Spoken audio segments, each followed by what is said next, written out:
Yeah, this season has just flown by. I think some of it is, the new stadium and everything and the excitement behind that. Dewey, here come the Blue Jays, and just a short walk from the school, the locker room, now right to the edge of the field. It's military night. They've got some neat things here tonight. They've shown some nice videos, some extra people out on the field in the tunnel. The Blue Jays lining up now, and they'll come out like they have with that video board doing its thing, Dewey, and it's added a whole other element to the pregame here at Blue Jay Stadium. Here come the Blue Jays.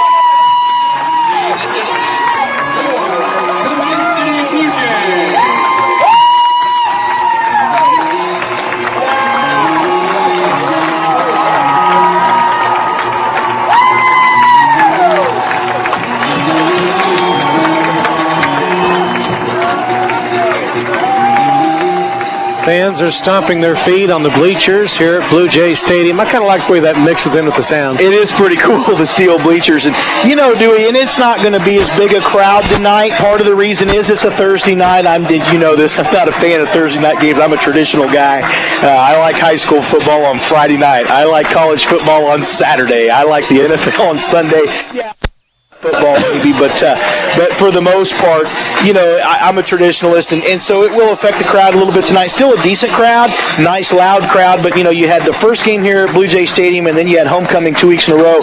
Giant crowds here that was pretty much at capacity, people standing along the fences. Not as many here tonight being a Thursday night, but still, that's not going to take away from the atmosphere. It's military night where we appreciate Fort Riley and the people in the military here because so many students are impacted in USD 475 because they have active military family members, and so great thing, great atmosphere tonight. The Blue Jays just need to come out, do what they've done the last few games, and just take care of business. You've been listening to the Central National Bank pregame show. We will take a break, come back with kickoff right after this.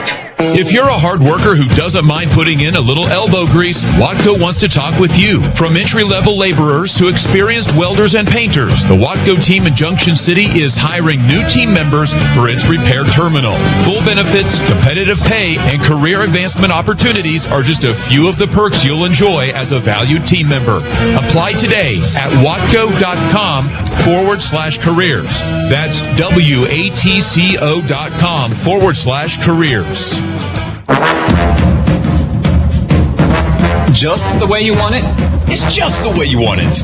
Rex's Auto Sales is your hometown best choice low price car dealer. They make it easy. They'll help you find the perfect car just the way you want it. That's what your hometown best choice low price car dealer does best. So if you want it made easy, see your hometown best choice low price car dealer, Rex's Auto Sales, today at 1539 North Washington Street in Junction City or online at rexsautosales.com. It's just the way you want it. Topeka High Trojans just now reaching the field here at Blue Jay Stadium. Brian Field, a little unusual to see it. Well, and I don't. Well, first of all, I'm not exactly sure what they're doing. The Blue Jays always come out last, usually because Coach Zimmerman keeps them in the locker room, and they come out here a couple minutes till. Topeka High is in no hurry, and that's kind of part of that discipline thing. I'm just going to be honest with you. Here they are walking. They're not in any hurry. They're taking their time, getting to the corner of the end zone. This game is supposed to start right now. And we haven't even flipped the coin because Topeka's standing over in the corner of the end zone and not really sure what they're doing. If they're, I don't know, they're making a statement or they had something happen and they're coming out late. But they are not in a hurry. The officials are getting impatient. The Blue Jay captains have been standing on the sideline here for about the last 4 or 5 minutes waiting for Topeka High to get out here. Well, the pregame clock still shows 50 seconds. Now they're coming onto the field, so they are within the guidelines, but it is a little unusual to see them come out this late. I agree with you. Trojans and Blue Jays been playing for a long time, going back through the Centennial League and before that, the I-70 League.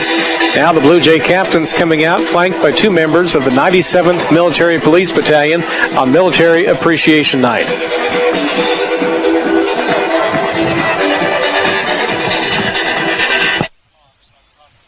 Okay. Yeah, Dewey, we've got, here they come, they're going to midfield, and, again, we talked about Topeka High, now they're pumped up, they got going, and so the captains are out there, as you mentioned, Military Appreciation Night tonight, Dewey, and it's cool, got the video board going, and if you haven't had a chance to get out here, I highly suggest you get out to a game. Crowds filtering in, more people coming in all the time tonight.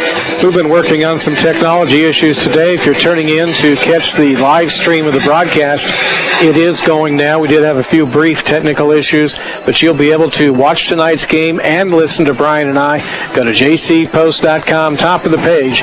We have a live stream coming from Blue Jay Stadium. So we're glad to have you along with us on this Thursday night.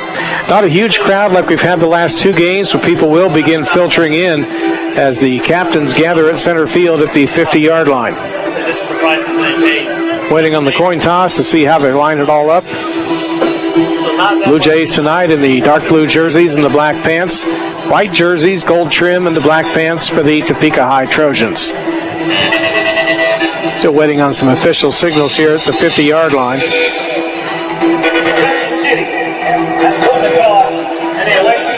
Junction City winning the toss, and Brian, they elected to defer. Yeah, so they'll take the ball in the second half. Blue Jays will kick and get their defense out on the field first. And Coach Zimmerman's always been a firm believer in that, getting your best unit out on the field. Even last year usually was the offense he'd put out first, but he always likes to get his stronger unit out there first, and it's been the defense over the last few years, with the exception of last year. Our offense was just super potent. But no, they're going to go ahead and elect to kick the ball and get the defense out on the field, set the tone with the defense tonight. You excited? Oh, yeah, always excited. It's high school football. It feels a little strange on a Thursday night. Today felt like a Friday to me all day at work, and I kept thinking, oh, gosh, I got to go to work again tomorrow, and so I'll have to force myself to go to bed. Usually you and I are hyper-focused for 3 hours, and so when I get home, I have a harder time going to sleep, if you can imagine that, and being sarcastic. But so tonight I'm going to have to, Rachel's already told me that I'm going to have to make myself go to bed. So got to get up in the morning, go to work. I do. Hayden Field has the football. He'll wait on the official to give him the signal. But he'll be kicking off from the Blue Jay 40. Junction City going east to west, right to left. Deep men for the Trojans are back at the 10-yard line.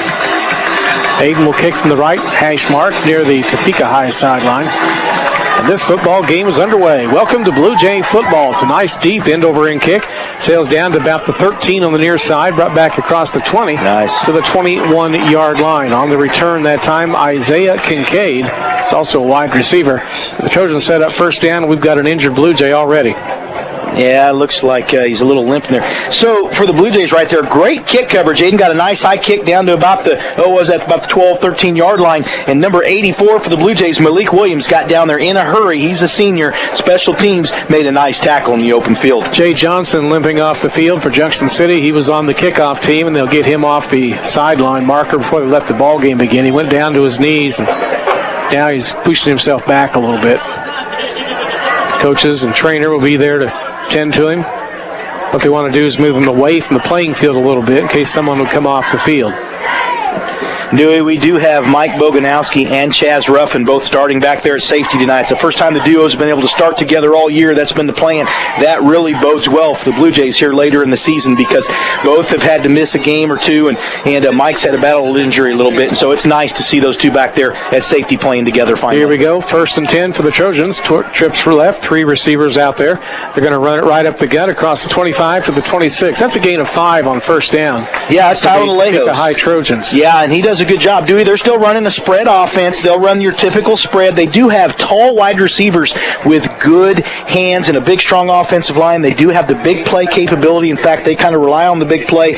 They'll run your typical tray, their doubles, trips, and power spread, but they mostly run the zone read, some counter, some option, and we'll talk about their passing game here in a minute. 2nd down 5 for the Trojans. Right hash on the near side. Trips left, 3 receivers. Blue Jays rushing and hard. Ball's dropped. Topeka High gets back on it in the offensive backfield. That looked like a low snap.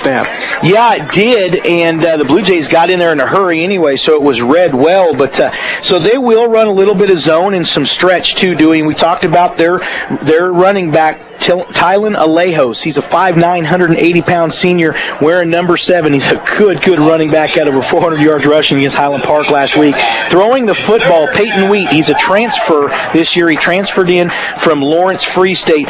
Pretty good arm. They'll run a lot of your typical zone pass routes. Here we go. 3rd down 8 coming up for the Trojans. And they got movement on the right side of the offensive line. Their big tackle, 5 yards back. They have a pretty good offensive line, too. They're good. They will pull their guard, and a lot of times when they do, that's number 53, Jonquil Phelps. He's 6'1", 240 pounds, athletic for a guard, and as guards usually are, and he does a really good job pulling for them. 3rd down, 13 coming up for Topeka. So far, pretty good start, I think, for Junction City. It is, and again, Topeka High, they just didn't look ready to. We talked about this the first time we played them. They just didn't really look ready tonight. There's no excitement tonight by them, and so we'll just see what happens. The Blue Jays pretty fired up so far early in this ball game. Wide receiver Elijah Williams spread wide left near the far sideline. Quarterback Peyton Wheat to throw. Rolls out to the far side. Tosses it downfield, and the pass underthrown and incomplete. Well, the Blue Jays with a lot of pressure right there. You had Rudy Vargas, of course, Elijah Clark Boyd in there, and also on the play for the Blue Jays, the nose guard, Rodney Coleman. So your typical defensive line starting for the Blue Jays, you got Rodney Coleman at nose guard. He's flanked by Elijah Clark Boyd and Rudy Vargas at the defensive ends. All right, so the Trojans get set to punt the football to Junction City. T.J. Jones standing back at the Topeka High 45-yard line. Randall Banks will drop back with him. Trojans will be kicking from their own 5. No score. We're just underway at Blue Jay Stadium tonight, week 6 of the high school football season. There's the snap. It's good. It's a high kick. A lot of hang time. TJ calling for it. Drops it. I think he got back on it, but it's at the 43-yard line. Did not pull it in. Yeah, and that's just, we've seen that happen a little bit this year. DJ, good punt returner. Randall Banks picked it up off the turf, I think. Did he? Yeah, we've seen where, sometimes those kicks, you don't see those traditional punts like you used to, the spiral type punts. You see kind of those end-over-end punts where they kind of almost encourage that. You're not seeing as much the rugby punt that you were seeing them run out and maybe kick it that way, but you're seeing kind of a combination. So they want the ball to go up high with a nice spiral and then start to kind of turn over is what they're teaching. And that time it was spinning just enough and took kind of a bad spin. It looked like off of TJ, but the Blue Jays were able to recover. 1st and 10, Junction City. The Trojan 43-yard line, ball resting middle of the field.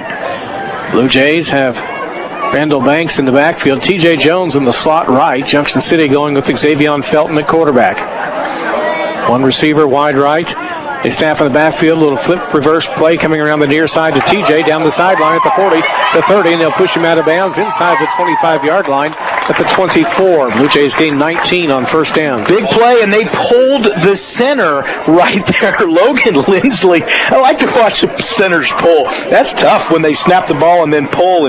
But tonight I want to mention, Dewey, we've got our standard offensive line with the exception of Judah Peterson is not starting at left guard. I believe we're going to look and see that's Ryan McCreath, and we'll talk about that here in a second.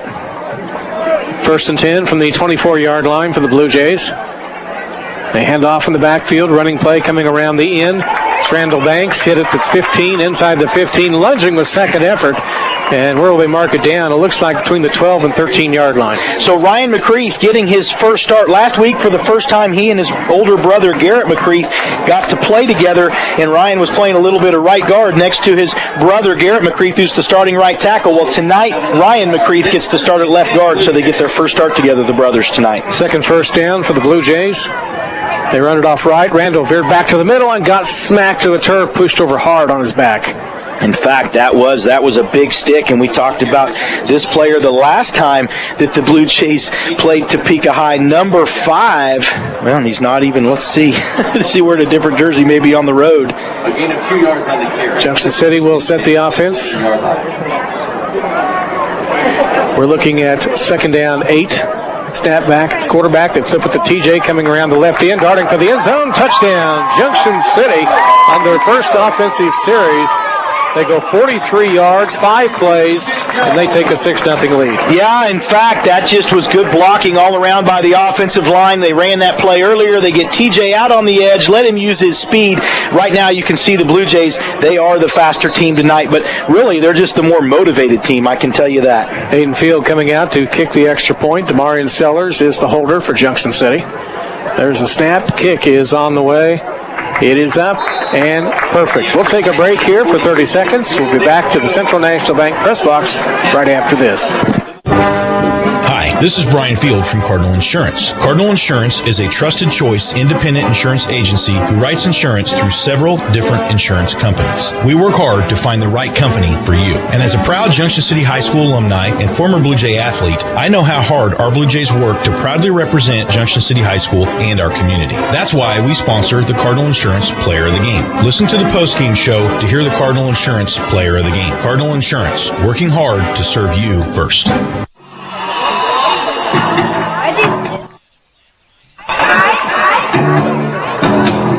Junction City Blue Jays getting set to kick off.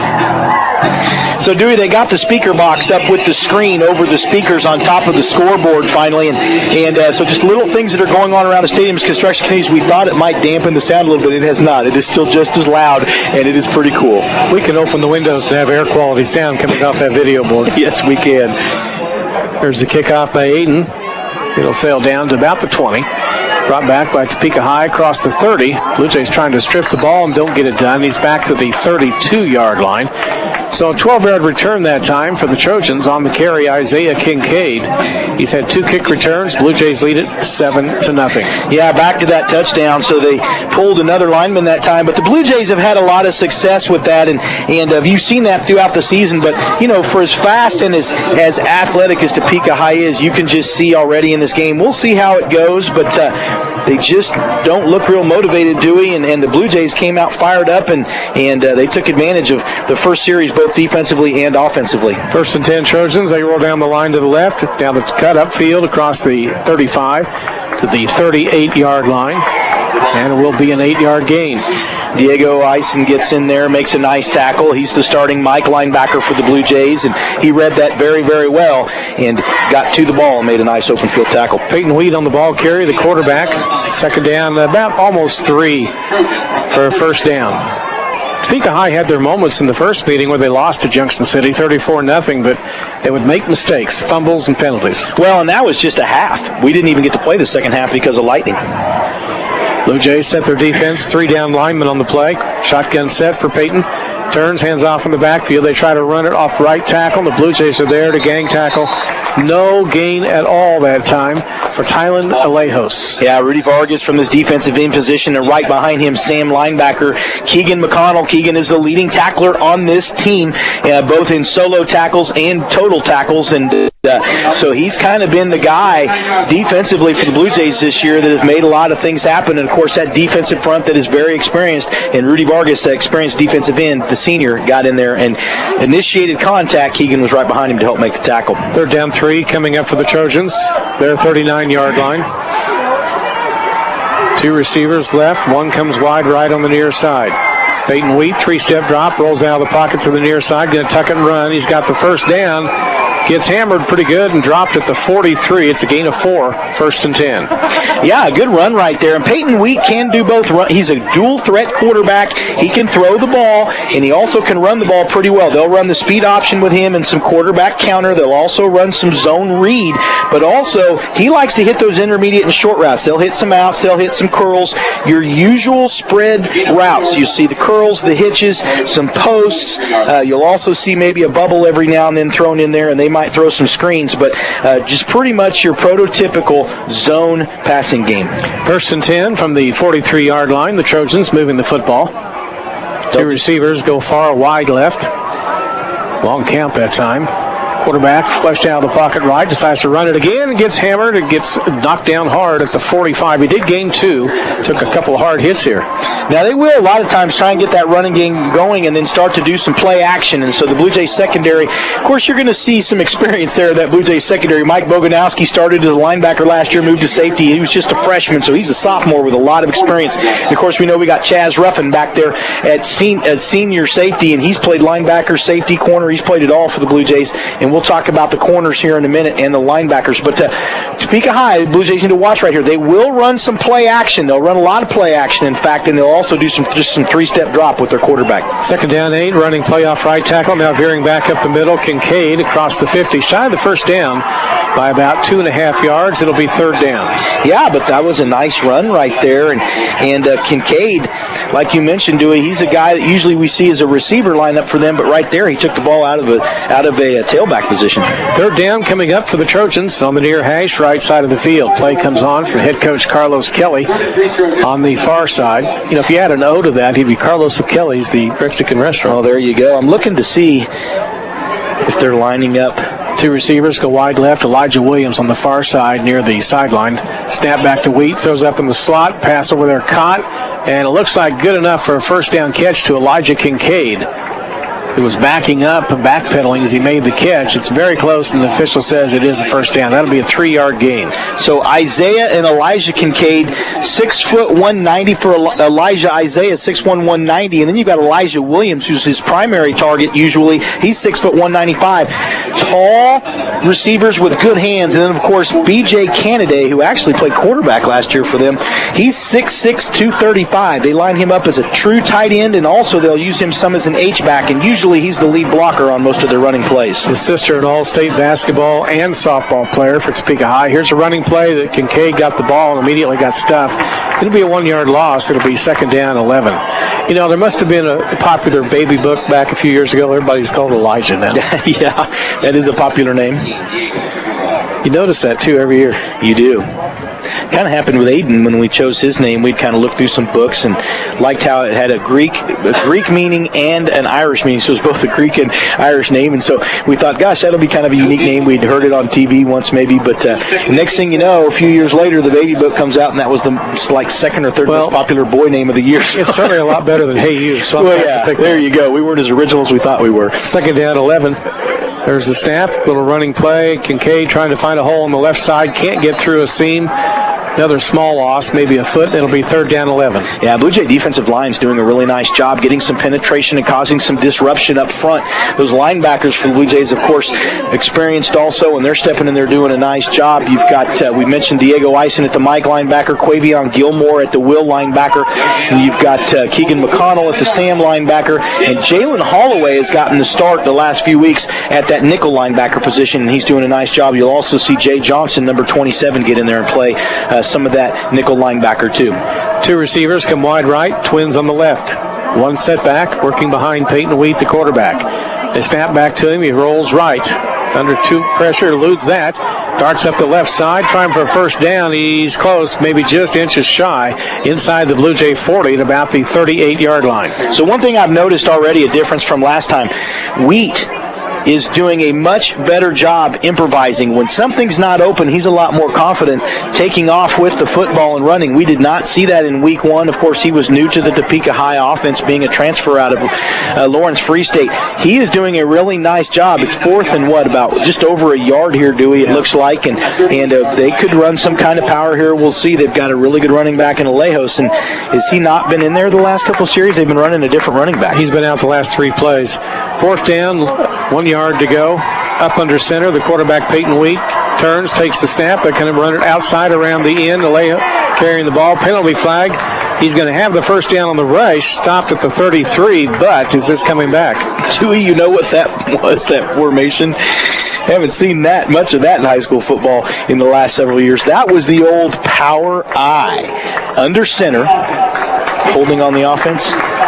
Holding a 10-yard penalty on the Trojans. And like I was saying earlier, this team's got the ability, but they keep making mistakes. They do. And right there, that was a well-run play. But that was the power I, quarterback under center. Teams are coming at the Blue Jays trying to power right at them up, and that's something we saw Topeka West come in here and try to do after running the spread. They tried that a little bit last week. And so power I, look right there by Topeka High. They got the first down, but there was a holding play. So again, a discipline thing for them, assignment. And now they're back having to punt the football. Fourth down, low snap, bobbled, dropped by the punter. He's chasing the football. The Blue Jays are on it. At the 45-yard line of the Topeka High Trojans, they don't get the punt away. The Junction City got the loose football. Looks like Randall Banks got in there and got on top of the football. And also back there with him was number 33, Jalen Holloway. And so a couple of Blue Jays back there And that's a big play. Boy, Topeka High, twice just shooting themselves in the foot right there. And so the Blue Jays, instead of maybe having the ball back at the 30 or the 20 after the punt, they're going to have the ball in Topeka High territory at the, what is that, about the 46-yard line. 46-yard line. Blue Jays will set it up. TJ will be in the slot right. Spreading out far wide, Tyree Holloway for Junction City. Demarion Sellers on the near side. Backfield is set with Randall Banks, Xavier Felton, play action fake. Going to throw over the top to Logan Nabus. The pass thrown just a little bit too far.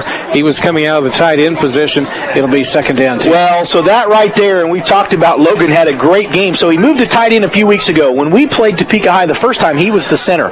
They moved him, last year he was a guard. Moved him out to tight end so they could help with the blocking. They realized he blocked really well, but they realized, gosh, Logan can catch the football. Well, it makes sense. He's a catcher on the baseball team. He's got great soft hands.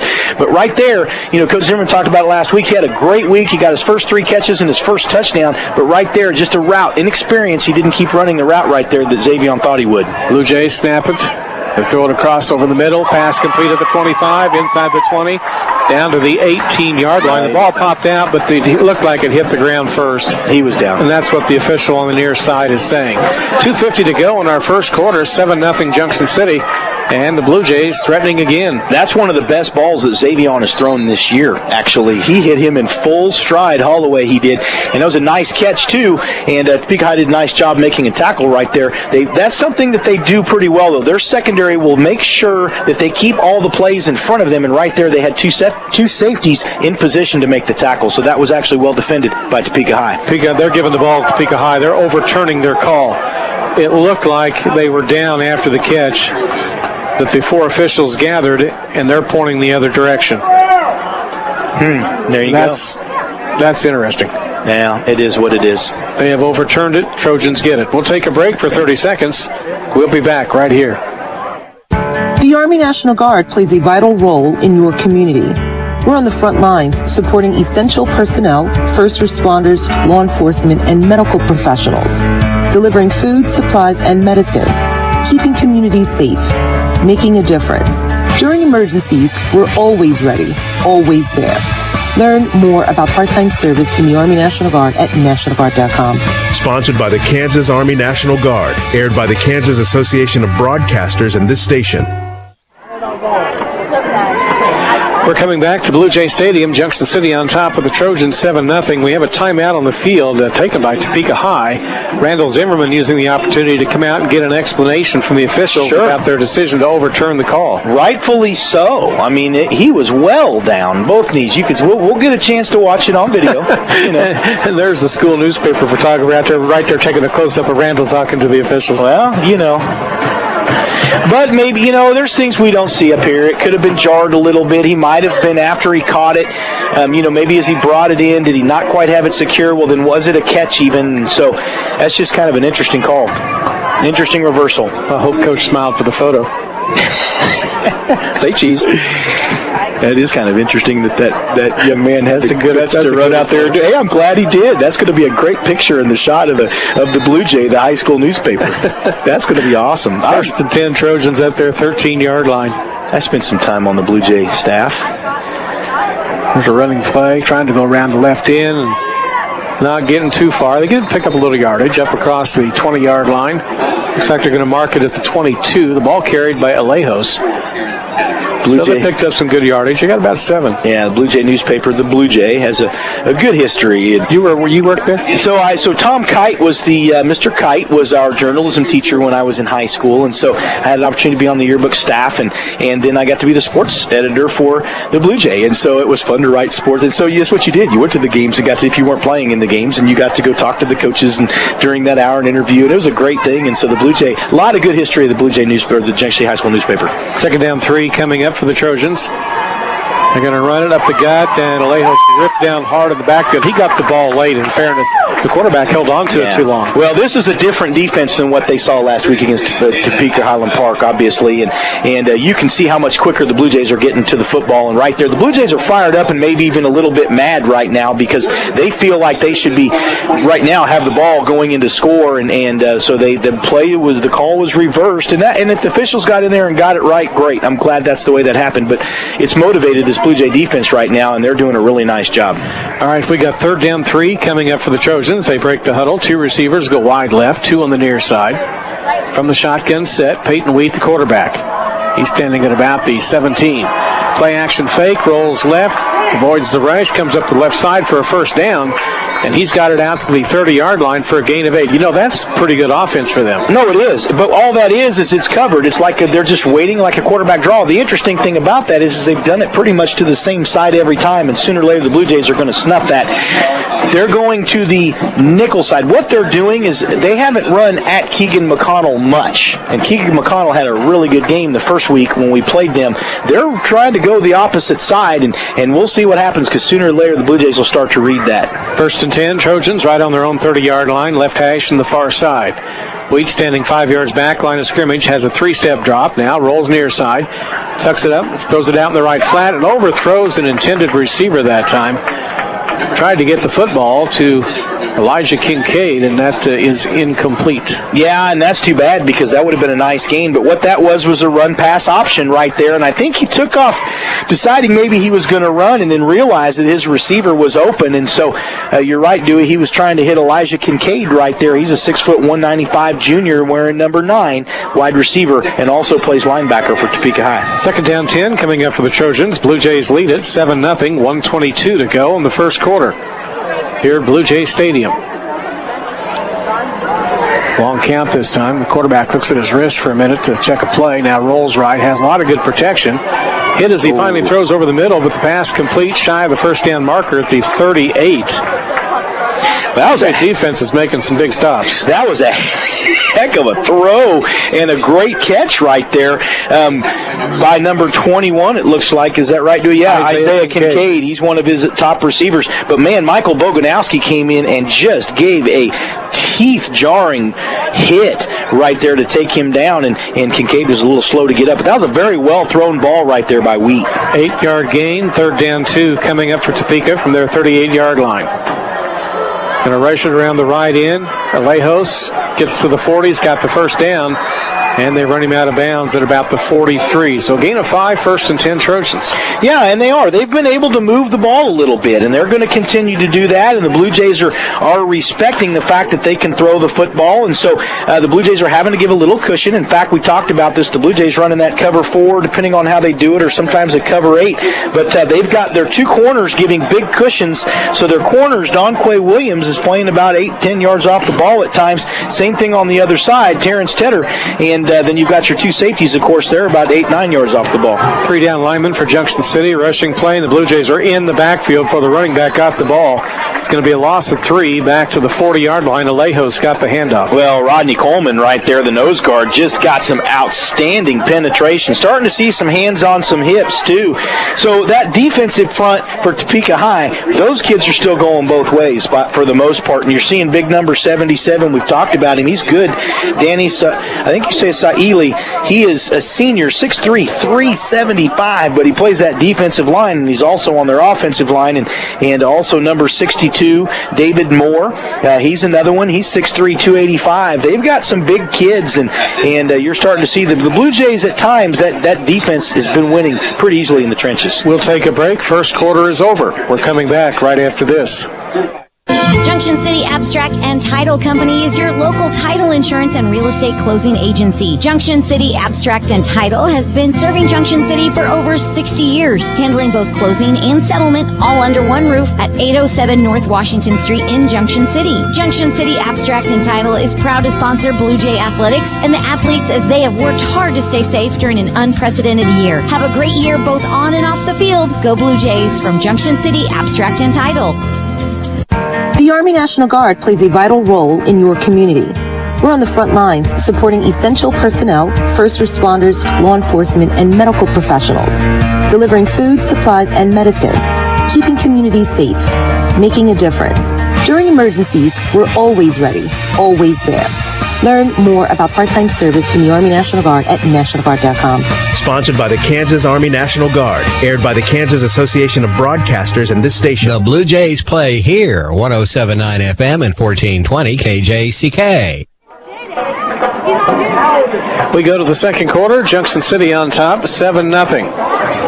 over the Topeka High Trojans. Trojans have moved the football pretty well in the first quarter. Well, they have, and they did in that first game for the first quarter or so, and then, the Blue Jays kind of started to take over there in the second quarter, and they only played a half of football that first game, but Topeka High successfully moving the ball. We talked about how much better their offense has been over the last few weeks.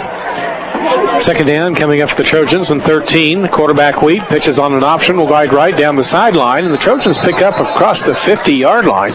Can gain at least 10 on the play. Yeah, speed option right there, and that was well run. And Peyton Weed, again, he's a different quarterback. Back across the 50.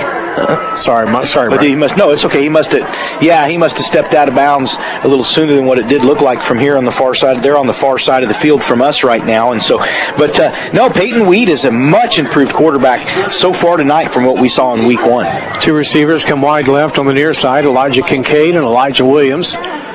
Going to try and run the ball to Alejo, squeezing between the defense, has the first down into the secondary. And they're going to take the football down to the Blue Jay 44-yard line. They're doing a good job of letting the play develop and then darting through the holes. Yeah, they're being patient, and maybe that's something they're doing is being a little more methodical. And don't think that getting 400 yards out of your running back last week against Topeka Highland Park doesn't give you some confidence, because it will.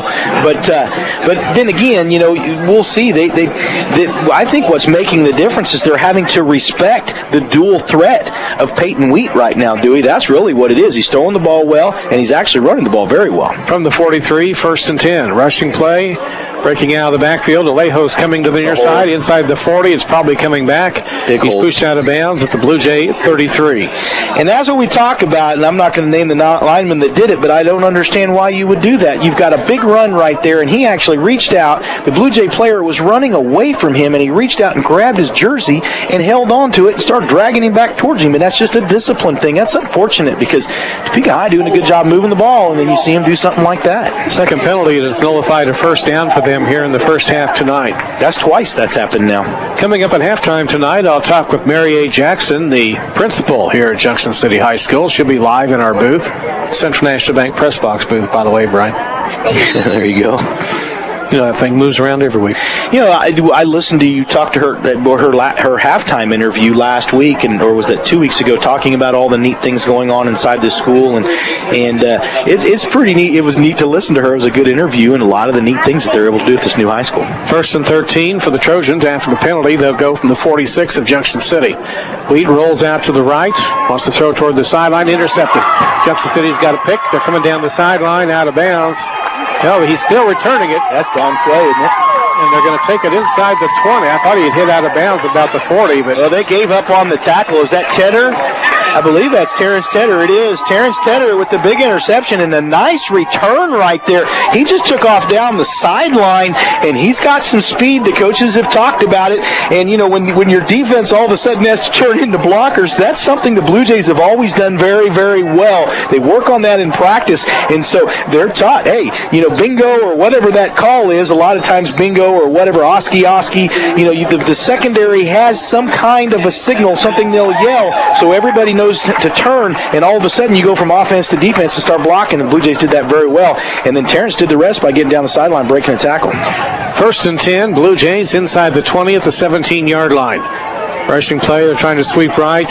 T.J. Jones trying to dodge the tacklers. He just took the turf out, and he's down at the 20 for a 3-yard loss. That was read very, very well that time by Topeka High's defense. They were able to get out in front of their linebackers, and then they brought up their safeties. They run that 3-3-5 stack, and sometimes they'll turn that into a 4-2-5. You saw them run that 4-2-5 predominantly early out of a base defense when the Blue Jays played them early in the season. Now they've kind of settled in. It looks like they're going to go with a 4-man front this time, but a lot of times they'll settle in with that 3-3 stack, and they'll roll somebody up, but they'll run the 5-man secondary. Here we go, second down, 13 for the Blue Jays. Right hash on the near side from the 20-yard line. Xavion positions Randall Banks next to him, runs behind him up the middle, swirls his body and gets to the 18, so gain of 2. It'll be 3rd down. Well, one of the things they are doing, though, Dewey, would not be surprised to see the Blue Jays through the football right here, and Topeka High knows it's coming. They're rolling up 8 into the box, trying to stop the Blue Jays running game, and so the Blue Jays have only thrown the ball a couple of times tonight, and one was caught and then said it was fumbled, but then the other one was overthrown. But would not surprise me to see the Blue Jays is they're going to run the ball at some point like they did. This is exactly what they did.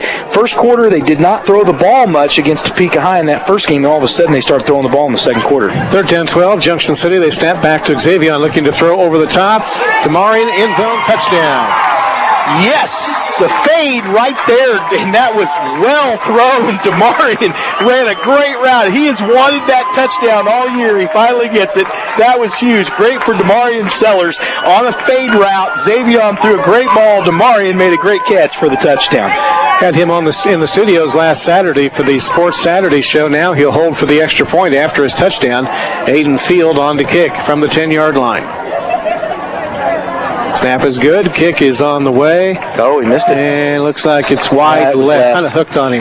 Yeah, 13-0 Junction City. Let's pause here for 30 seconds. We'll be back right after this. Hi, this is Dustin Zeck, owner of the all-new Valor Ford Lincoln in Junction City. At Valor Ford Lincoln, you will find a car buying experience unlike anywhere else.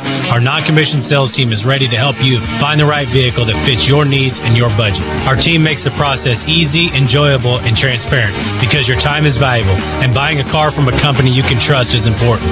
Shop our inventory online at valorford.com or see us off exit 295 on I-70 in Junction City.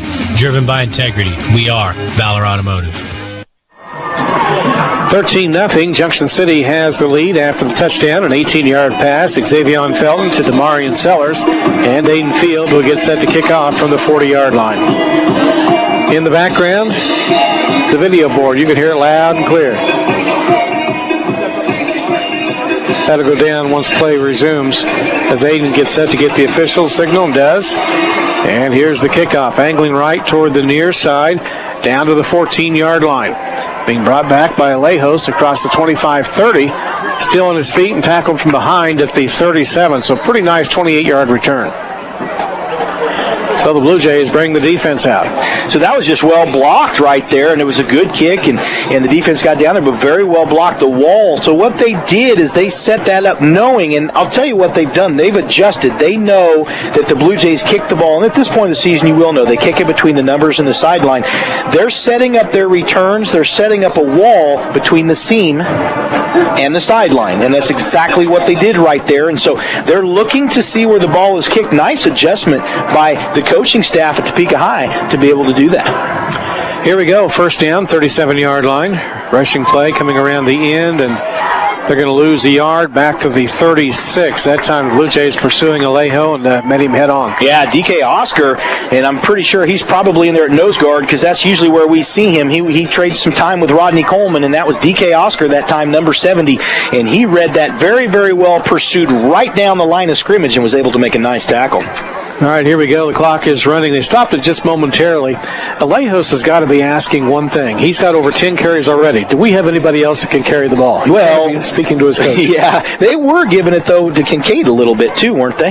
The quarterback has carried and Alejos, and that's it so far. Kincaid caught a pass in short distance. Well, let's try it again here. Second down 10 for Topeka High. And a penalty flag, a whistle. May have a timeout, I believe. That's the case. Topeka High wasn't set the way they wanted. They took the timeout. We'll stay here. 8:40 to go, first half. And I think the Blue Jays are getting in control pretty early tonight. Well, they are, but Topeka High has done a nice job moving the football. They are an improved team from when we saw them in week one as far as execution and as far as their assignments, but still discipline things. So instead of being assignment discipline, which is what we saw them breaking down on early in the year, now it's penalties. It's making a few other little mistakes and just motivation and so a lot of times you don't know exactly what can cause that for a team, but they're very talented. You can see their athleticism and their speed, and I'll tell you what, Peyton Weed is a much improved quarterback from what we saw at week one. We knew he would be because watching him on film a little bit, he's a talented athlete. He can run the ball. He's just a junior. He's got an accurate arm, but one of the things that he does very, very well is when nobody's open and he tucks it and runs, he knows where that lane is, and it's almost like they just run that play on purpose, but it's just him improvising a little bit, but he tends to like to go to the left, and you'll see the Blue Jays start to shut that down. All right, the offense has completed their timeout. Second down 10, the Trojans will set up. They'll be at the 36-yard line. High snap, Wheat jumped up and grabbed it, pass in the slot on the far side. And they get a receiver out across the 45. It is a first down catch to the 48. Making the reception, Isaiah Kincaid. It was a nice screen right there. What that was is a little tunnel screen. He came inside the receiver. The slot receiver came inside towards the quarterback. Boy, there's a Blue Jay down, and he is rolling around pretty hard, and looks like, gosh, he's grabbing his knee. I hope that's not... Trainer immediately comes out, the team doctor. Randall's heading out that way. Looking back for a substitute on defense before he comes out to the 45-yard line. But anyway, that was a nice play, little tunnel screen, so little slip screen. So the slot moves inside toward the quarterback. He hits him. He goes about a yard or two towards the quarterback and then turns towards the line of scrimmage, and the quarterback will hit him with the ball, and they've got it blocked like a screen. So that was a nice play by Topeka High right there. Now they're tending to an injured Blue Jay laying down on the Junction City side of the field at the 45-yard line, working his left leg. Cooper Bogenhagen, I believe, came in at linebacker, so it might be one of the linebackers. Just not sure yet. He's laying on his back and surrounded by trainer and coach. The way he's moving his knee around, though, and instead of grabbing it, maybe they're looking at his left knee. They've got the sock pulled down, the pant pulled up there. They're looking at his left knee or thigh. Maybe, let's hope it's just maybe like a thigh bruise and it's not as much the knee. Officials are talking over on the far side about the 45-yard line of the Trojans. Look like they're comparing notes. And now they're checking the right knee. So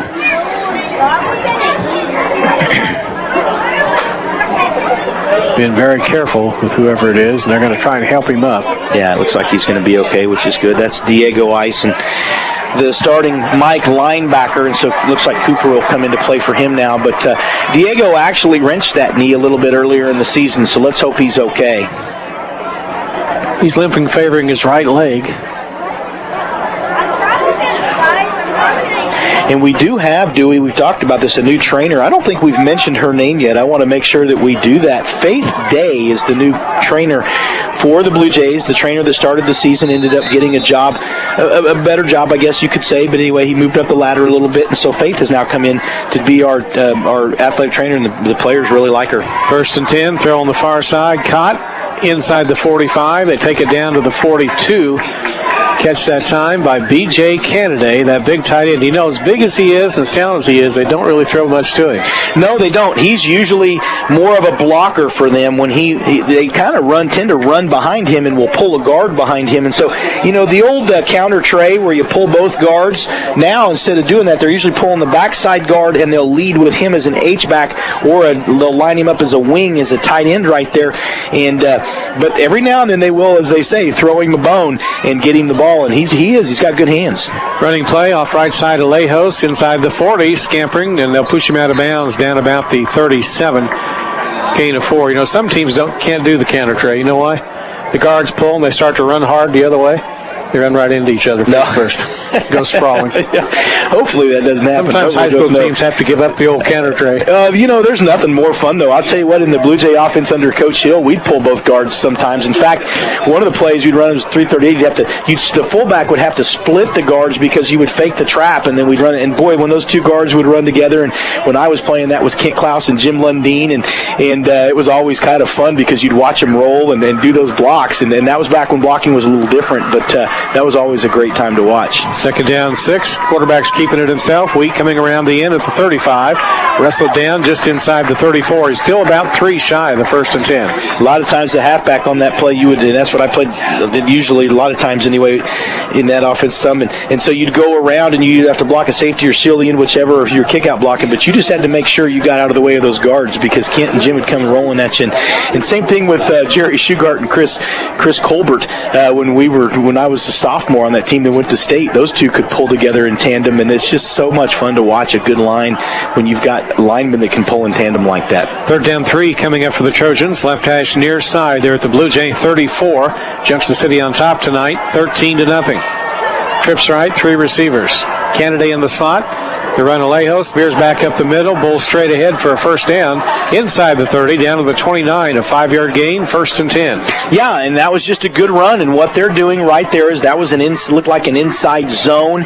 Was looking to see if maybe they blocked that like a trap. But you're starting to see that offensive line, and they are big, and they will start to lean on this Blue Jay defensive front. But you know, again, they just Lejos is a really good running back, and Topeka High again, if they can continue to do this without making a mistake, they're moving the football. But usually about this time, and we know the Blue Jays inside the red zone get tougher. But let's hope that Topeka High doesn't make a mistake here. First down, flip coming near side on the right. Kincaid trying to reach the corner, can't, and gets pushed down hard back at the 30. It's about a 1-yard loss. Well, Keegan McConnell in there, Cooper Bogenhagen in there for the Blue Jays. Also, I think that was number 33 for the Blue Jays, Jalen Holloway. So you had all three Blue Jay linebackers that read that incredibly well, and you had Elijah Clark Boyd, who actually, and we don't, you know, a lot of times the guy that makes the tackle, I don't know if I've really talked about this as much this year, but a lot of times the guy or the two guys that make the tackle aren't the guys that cause the play. Elijah Clark Boyd right there was able to create some congestion right there when he got across, and so the linebackers ended up making the tackle, but Elijah Clark Boyd's the guy that actually made that play. Second down coming up for the Trojans. They try Lejos to the right, veers back up the middle. They catch him and wrap him up from behind. He'll fall forward to the 21-yard line for a gain of 4. Yeah, and that was also, again, well read. So trailing right there, and that was just well read by number 33, Jalen Holloway, the Blue Jay nickel linebacker coming down the line. He saw where the play was going to go, and he got right in behind there and was able to make the tackle. And so the Blue Jay linebackers doing a good job tonight. The Blue Jay defensive front doing a good job tonight. But then again, you know, that offensive front for Topeka High, they are big, they are strong, and they've been able to get some good blocks. Here we go, 3rd down 7 coming up. One in motion to the near side, and late handoff, and Lejos couldn't get free. Still scampering, and they're going to drag him down. Finally, forward progress just inside the 25 at the 24. So he does gain 2, but if they would give him the ball a little sooner in the handoff, he might come through there. Well, that was a little bit of a delay, a little trickery there is what they were doing. That was a counter play, and so he did get the ball a little bit later, Dewey. You're right. It was kind of a read situation. I'm not sure if that was a zone read or if it was a counter, a designed counter, but the quarterback, you're right, he kind of delayed that handoff a little bit, and the Blue Jay defense did a good job getting in there, snuffing that out. Now 4th down for Topeka High. 4th down, almost 5 for the Trojans. Big play here in the ball game. 4:48 to go. First half, Blue Jays lead 13-0. From the shotgun set, Peyton Wheat puts 2 receivers far wide right. They snap back to him, looks to the left, rolls himself to the right side, wants to tuck it and run, and they hit him and knock him out of bounds, shy of the first down marker. He's knocked out at the 21. They don't gain enough. They're 2 yards shy of the first down, and Junction City gets the football. Well, what happened right there is they went to Keegan McConnell's side instead of running that to the left this time, and that was not going to fly on Keegan McConnell's watch, because he got in there and made the play and forced the quarterback out of bounds. Nice play by the Blue Jay defense right there, and all the receivers were covered downfield, and so the secondary doing their job, Blue Jay linebackers getting in there and keeping him from scrambling for the first down. So Junction City takes over 1st and 10 on offense. Football backed up about between their 21 and 22-yard line. They're not going to be able to throw the ball. It's going to be tough for teams to throw the ball with these 2 safeties back there in Chaz Ruffin and Michael Boganowski. Topeka High just called a timeout. 4:32 remaining in the first half. We stay here. Coming up at halftime, Mary A. Jackson, Junction City High School principal, will be our guest. She'll be here in the Central National Bank press box. Blue Jays lead at 13-0. Would love to add one more before halftime. Next week, Friday night, we're in Emporia. The Blue Jays play the Spartans at Welch Stadium. That's on the campus of Emporia State University. 2 weeks from, 1 week from tomorrow night, I should say. 2 weeks from tomorrow night, Highland Park comes in here. Yeah, just Thursday. It just seems weird, just a Thursday night game. Yeah. And again, we haven't really talked about it this week, but we did last week a little bit, why the game's on Thursday night. So originally, the home opener was supposed to be on Friday night. Topeka High was supposed to come here.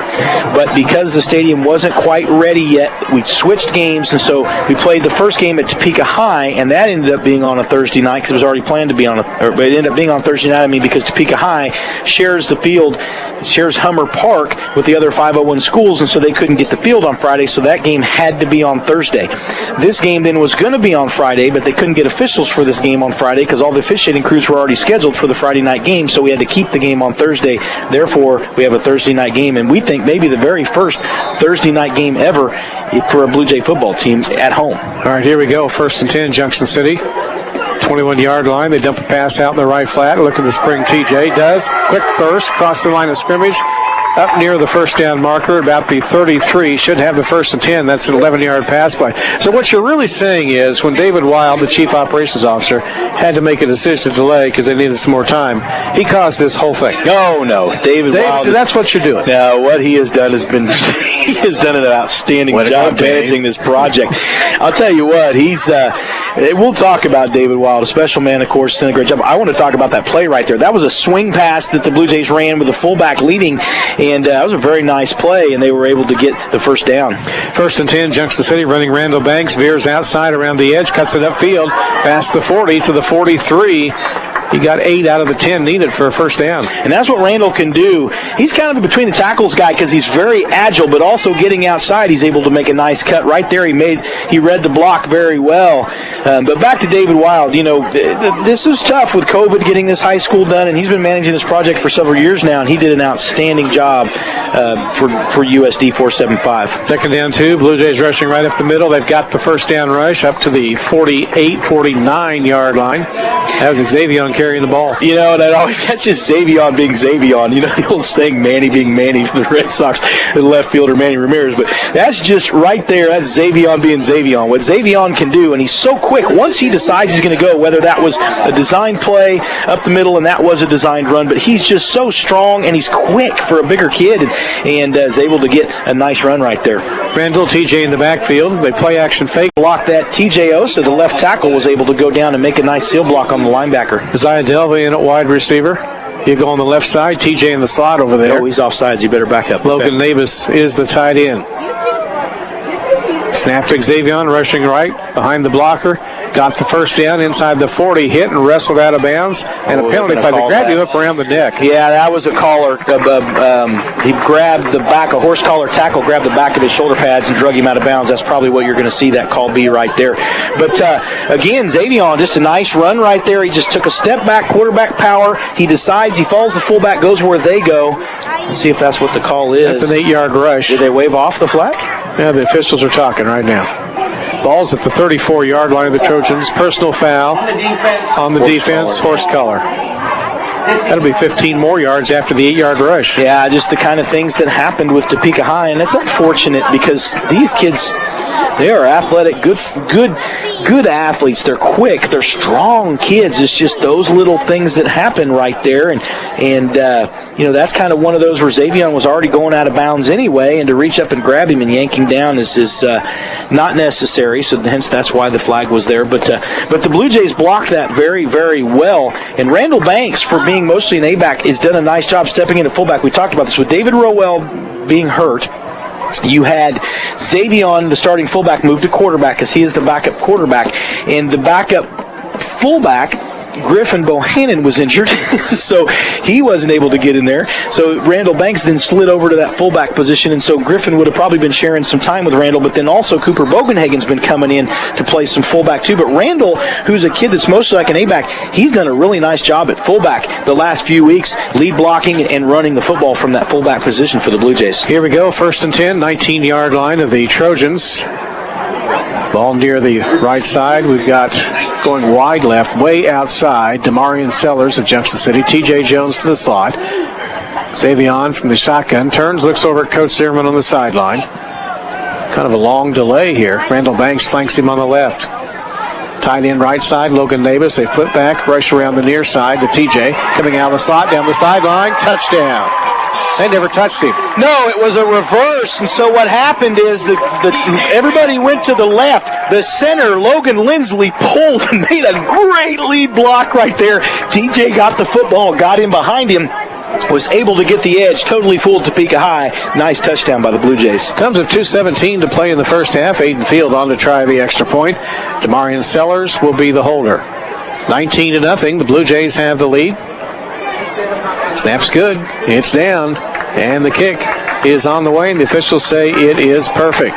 2:17 to go in the first half, Brian, and pretty good control for Junction City. Yeah, and they would maybe have another touchdown. They were going in earlier, and that's okay. But, Topeka High has done a good – what's helped them tonight, and I think they're trying to do the same thing that Topeka West did, is they're just trying to control the clock and see if they can keep the Blue Jays from putting up a lot of points. Topeka West kind of knew that last week. They came in and ran more of a power-type offense. You're not seeing Topeka High throw the ball downfield much. In fact, a lot of times what they've done, they're running that quarterback draw. They're just telling their quarterback, Peyton Wheat, drop back. If everybody's covered, take off, and that's what's worked for them. But they've been able to keep their offense on the field, the Blue Jays' defense off the field, but more importantly, they've kept the Blue Jay offense off the field. The Blue Jays have had no trouble scoring tonight and scoring quickly. They're sustained drives, but they're not long sustained drives because they're getting 10, 11, 12 yards per rush, and then every now and then throwing a nice pass. And so Xavion has done a nice job throwing the football tonight. The receivers so much improved from the first 2 weeks of the season. They're making some great catches, and we don't give the offensive line enough credit because they do an outstanding job giving Xavion time to throw the ball, blocking for the runners. And so just this offensive line has been very good this season. Hayden Field kicking off from the 40-yard line, boots it down the near side, kind of angles toward the sideline, and this may have to come back. We've got a penalty flag. This will be on the kickoff team. Somebody jumped off sides. Yeah, I think that's the first penalty. That's the first penalty tonight for the Blue Jays. Yeah. So they all have to walk back, their heads down, trudging up the field, looking out the corner of their eye. Coach Zimmerman prancing on the side. So last week the Blue Jays did that about the 25-yard line or so, and they caught Topeka West napping, and they jumped on the football. So that's something they may try and do right here. We've seen Coach Zimmerman do that if there's a penalty by the kickoff team and they have to back up. Aiden's got the leg to kick it, about 50, 55 yards. Every now and then he can maybe get a 60-yarder, but right now it would not surprise me to see him that maybe try to dump one in. One of the things that Topeka High is doing is they've just got those two D-backs. They've spread out their up-backs. They've got three up-backs. They've spread them out, so they've got somebody between the sideline, the numbers, and the sideline there. And so we'll see what the strategy is. Coach Zimmerman's always got some strategy on his kickoff. Hayden Field tees up the football at the 35-yard line after the 5-yard Blue Jay penalty. First one on Junction City tonight in the ball game. Field kicks it down pretty deep this time, down to about the 17. Brought back across the 20. We got a seam across the 25, 30, 40. This return coming. Hayden dove for him and kind of forced him to slow down, and the Blue Jays caught up to him and put Alejos out of bounds at the Junction City 43-yard penalty. line. There's two flags down. It's going to be holding on Topeka High. Yep. Every time they get a big play, they do something like that. Wow, he really kicked that right there. That was a good boot, but that was well blocked by Topeka High with the exception of the two holds. I mean, they're setting up that wall. They know that that's what the Blue Jays do, is try to kick to the numbers, and they're setting up their wall there. And so that's good strategy by the Topeka High coaching staff. Carlos Kelly, of course, was on the staff of Walt Alexander. He's in his second year head coach at Topeka High.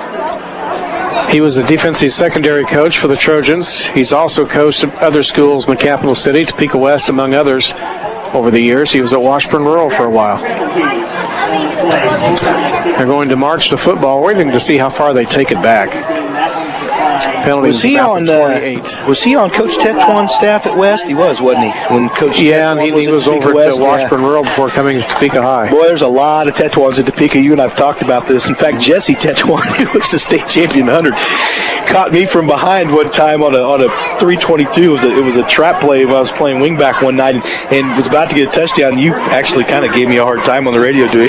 Remember that from 1980? No, because I get reminded of it by the guys every now and then. But anyway, no, Jesse Tetuan caught me at about the 4-yard line. I thought I had a touchdown. I'll never forget that. Those Tetuans were all very fast and very good athletes. Very, very good athletes. You probably deserved a hard time, Brian. Here we go. 1st and 10, Trojans from their 15-yard line after the penalty is marked off. 2 minutes, 8 seconds left in the first half.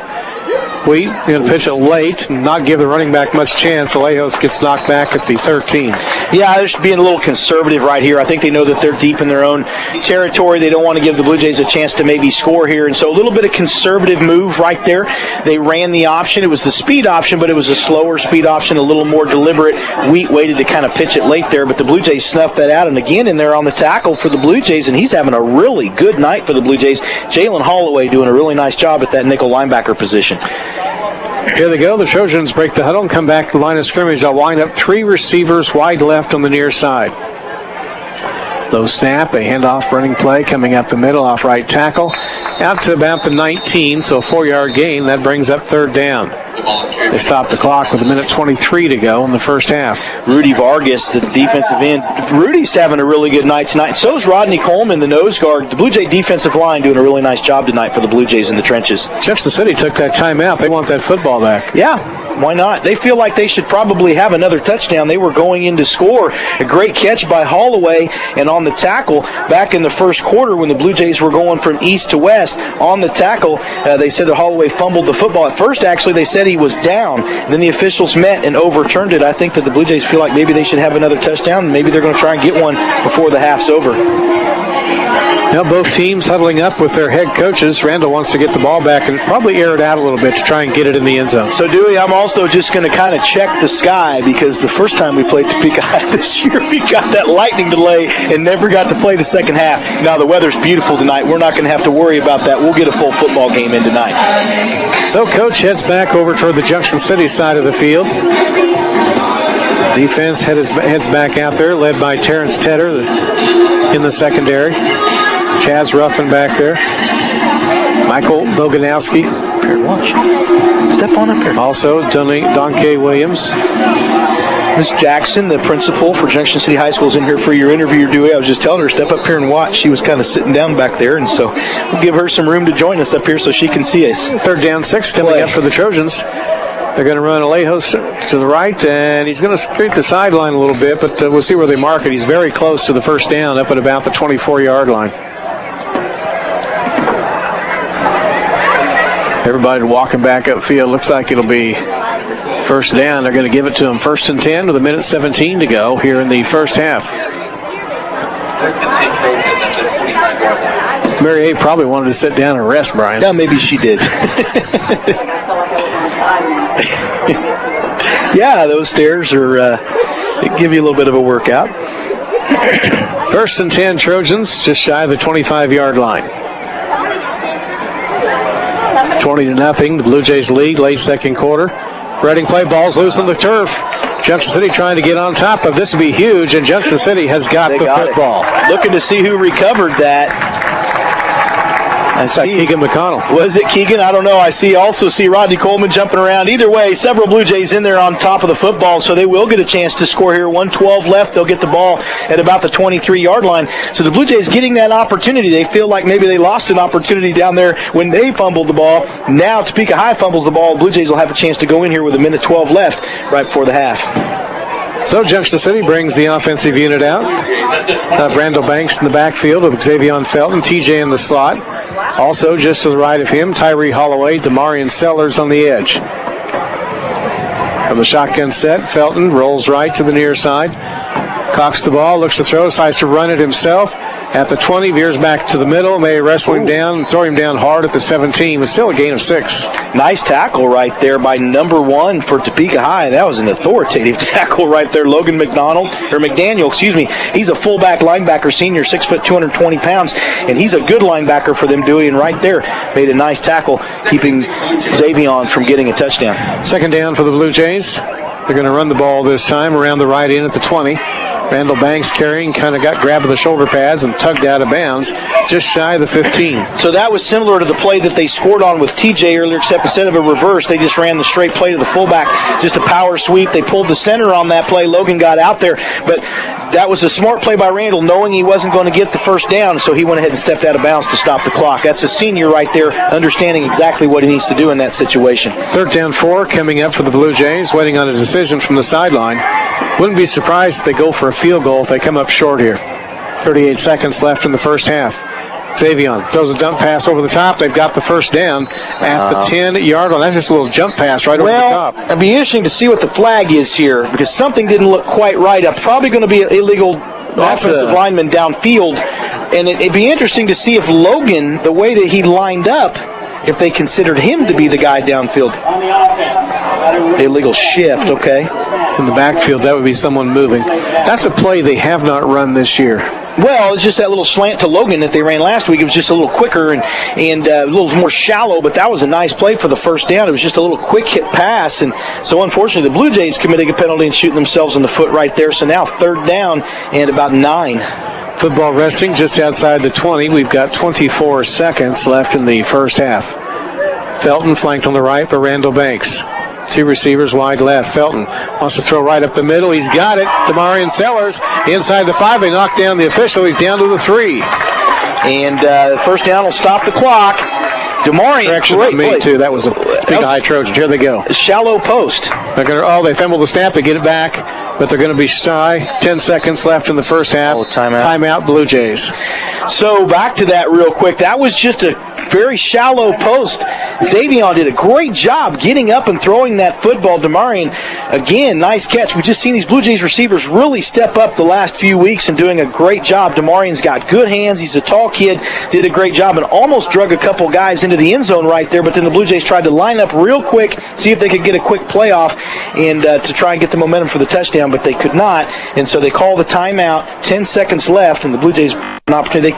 Maybe they could run 2 plays here if they tried to throw the ball, but be interesting to see what Coach Zimmerman does here. Is he gonna have 2 plays called where they could either try and run something to the outside and get out of bounds, maybe run a little out pattern or something, throw the ball that way. If it's incomplete, it stops the clock, or do you just go ahead and try and run a play that you know you can score on? A lot of times they haven't had so the play we've seen them do that a lot with is that quarterback power where they lead with a fullback and maybe pull a guard. They haven't had as much success with that play tonight. Here they go. Junction City coming to the line of scrimmage. Essentially the extra point distance is what it is. 2 tight ends. Football at the 3-yard line. Junction City getting set to set the offense. Now they put a tight end on the right side.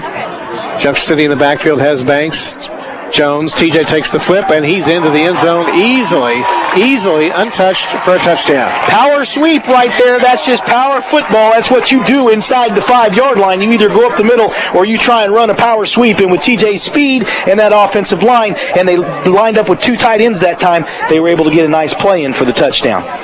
So the Blue Jays will kick the extra point with Aiden Field. Demarion Sellers on to handle the hold for Junction City. Good snap. Ball is down. The kick is on the way. It's good. We'll keep it here. 6 seconds left in the first half. And your Blue Jays lead tonight 27-0 over the Topeka High Trojans. Aiden's looking for his tee. Somebody who's supposed to have the tee doesn't have it. It's all right. They got time. There they go. They'll set the kickoff team, and there he goes. So Dr. Jenkins, I asked him about that last week. We mentioned how Dr. Jenkins has been giving him the tee. Dr. Jenkins offered. Aiden said that would be great. So Dr. Jenkins, he was probably over there talking to an injured player, but he's been holding the tee for Aiden. So Aiden, what he'll do, obviously any kicker, they'll kick the extra point. So then they have to take the place kicking tee, and they take that over. Then they have to get the kickoff tee, and so that's Dr. Jenkins offered to do that. So he's been doing it for him. And so it's been kind of funny to watch. Junction City getting set to kick off with 6 seconds to go in the first half. A 4-touchdown lead here tonight. Boy, the Topeka High Trojans. And TJ is just so fast. I know we've talked about it all year, but as soon as he got the football, he knew exactly where he needed to go. It was well blocked, and he got right to that pylon in for the touchdown. Aiden looks over at the sidelines, moved the football to the right hash mark. Kind of waiting forever to get this kickoff going. Well, and they've talked about how loud it is here, so it's hard to hear. In fact, they say they can't hear the officials whistle the play to go because it's so loud, so he's having to watch them drop their arms so he knows when to go. Here's the kickoff from the 40-yard line. They squib it off at Topeka High Trojan, but they get it back at the 47.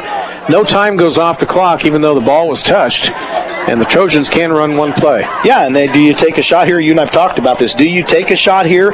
I'll tell you what, is it an opportunity for Topeka to take a shot, or maybe just go ahead and be conservative, run something, or down the ball and go into halftime? But this might be a time where you decide to take a shot. But I wanted to go back to this. This is the first time that we've had Michael Boganowski and Chaz Ruffin start at safety, and that's so good for this Blue Jay defense because those are 2 really, really good safeties, and it's going to be hard for teams to throw the ball downfield with those 2 kids playing safety. And then you got Terrence Tedder and Donquay Williams at your corners. This Blue Jays secondary has gotten really good. 1st and 10, 46-yard line for the Trojans. They're going to run the ball and run some clock out. And they're going to maybe get a yard, 2 at the most. And Tyland Alejos carried the ball for about a 2-yard gain to end the first half. 27-0 at the break, and Blue Jays top the Topeka High Trojans.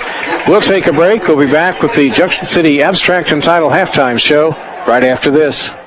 If you're looking to catch up or get ahead, think about second session classes at Cloud County Community College. Cloud County is now enrolling students in our fall 2021 second session classes. These 8-week courses begin October 11th and end December 9th and are offered online and face-to-face at our campuses in Junction City and Concordia and are perfect for students who want to pick up extra credits at an affordable rate. Contact our admissions team today to get enrolled in our second session classes. Stay close and go far with Cloud County.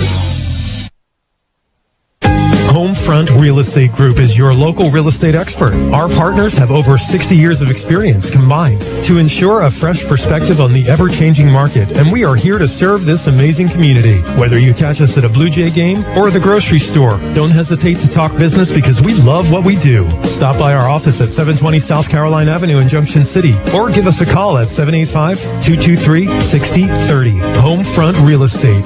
We have the key to unlock your happy.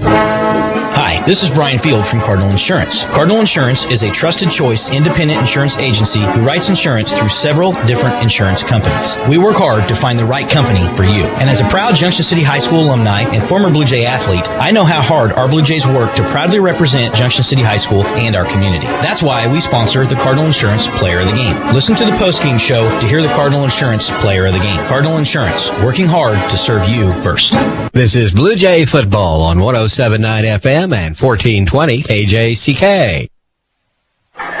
Welcome back to the Junction City Abstract and Title halftime show. The Blue Jays lead the Topeka High Trojans 27-0, and pretty good control, I think, Brian, for Junction City. Yeah, we kind of suspected this, and we know that Topeka High is an improved team, and they've done some really good things tonight, especially offensively. But some penalties and some things that they're plagued with, and it's unfortunate. It's just a discipline thing as far as, and I don't mean discipline as in them being bad kids. When we're talking discipline in football, what we're talking about is keeping your eyes right on the field, making sure you're not committing penalties, making your assignments, sticking to your assignments, not trying to do too much. And that's one of the things that they just struggle with is assignment discipline and little things that happen, penalties and tackles, the horse collar that was over here on the sideline, just little things like that. But this is a much improved Topeka High team, which we knew that we've seen since week one. And Peyton Wheat, I'm really impressed with him. He's improved at quarterback. He's very good at improvising when downfield his passing lanes are all covered, his receivers are covered, and the Blue Jays secondary's done a nice job with that tonight. What he's done a good job of, Peyton Wheat, is get some first downs when he needed to help move the football. You can tell Topeka High tonight, their strategy was to come and do the same thing that Topeka West did last week. Control the clock, see if you can keep that Blue Jay offense off the field, and that's what they've been able to do. So the Blue Jays do, though, still get 27 in the first half. They got 34 in the first half last time we played them, and then the game, it lightened at halftime, started to rain and thunderstorm, and so we weren't able to play the second half. That won't happen tonight, but Blue Jays ahead 27-0 here at halftime. All right, the Blue Jays lead it. We'll take a break, come back on the halftime show right after this. Find new roads at Jim Clark Chevrolet Cadillac. Easy to find. I-70 Junction City under that huge American flag. Hey, Willie Thornburg, lot looks a little scarce of cars and trucks out there. Well, Bob, looks can be a little deceiving. We've had a steady flow of new trucks, SUVs, and crossovers arriving constantly. The majority are just all spoken for before they ever get here. But, Bob, take a look at this. We've got a 2021 Silverado brand new double cab. Bob, this truck's got climate control, locking rear differential, trailer brake controller. It's got the 110 outlets in the bed, collision alert, emergency braking, pedestrian braking. Bob, it's a nice truck. It's only $41,155. And Bob, if you want to reserve your truck, if you want to take advantage of year-end tax savings, if you want to know what we've got coming in so you can take advantage of this, come see us under that huge American flag. Jim Clark Chevrolet Cadillac, I-70 Junction City. Junction City Abstract and Title Company is your local title insurance and real estate closing agency. Junction City Abstract and Title has been serving Junction City for over 60 years, handling both closing and settlement all under one roof at 807 North Washington Street in Junction City. Junction City Abstract and Title is proud to sponsor Blue Jay Athletics and the athletes as they have worked hard to stay safe during an unprecedented year. Have a great year both on and off the field. Go Blue Jays from Junction City Abstract and Title.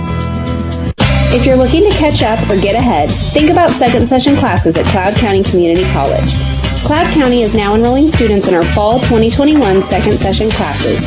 These 8-week courses begin October 11th and end December 9th and are offered online and face-to-face at our campuses in Junction City and Concordia and are perfect for students who want to pick up extra credits at an affordable rate. Contact our admissions team today to get enrolled in our second session classes. Stay close and go far with Cloud County. And welcome back to halftime. This is the School Spotlight segment sponsored by Cloud County Community College. And joining me tonight, the principal at Junction City High School, Mary A. Jackson, and welcome aboard. Go ahead and talk. Okay, well. You're good. Okay, good. A little confusion here. We got two sounds coming at you in your ears. Well, it's my first time in the press box. Pretty interesting. Yeah. You guys have the best view in the house. Oh, we do. We can see everything. Absolutely. Hey, let's talk a little bit about your school year. We talked about, 2-3 weeks ago, but give us an update on how things are progressing. Oh, things are going really, really well. We had our first major event. That was the dance, homecoming dance. We anticipated about 300 kids. We were close to 700. Really? We had to expand the space. We were running into a fire code violation if we hadn't. We had to move it over into FOS. But the children came out, well dressed, well ready. It's just so awesome to watch them really having fun, So we had a great night. That was last Saturday. Yesterday we had a college fair. And we had over 64 vendors there. It was very, very well attended. It was really, really nice. And we also had a blood drive yesterday. JROTC sponsored the blood drive. So a lot of events, a lot of normalcy, things that are happening that you would expect to see in the high school, even amid, these unprecedented times. Big day on Saturday. Huge. Tell us what's going to happen. Saturday is, I guess it becomes official, although we've been in the building a while. It really, honestly, it's a ribbon cutting ceremony, right? But today is really just our 30th day in school. If you take away the holiday and the other non-contact day, 28 days, but it feels like a lot longer. We're, going to officially have the ribbon cutting ceremony. We're going to have a tour. Opportunities to showcase again this incredible facility.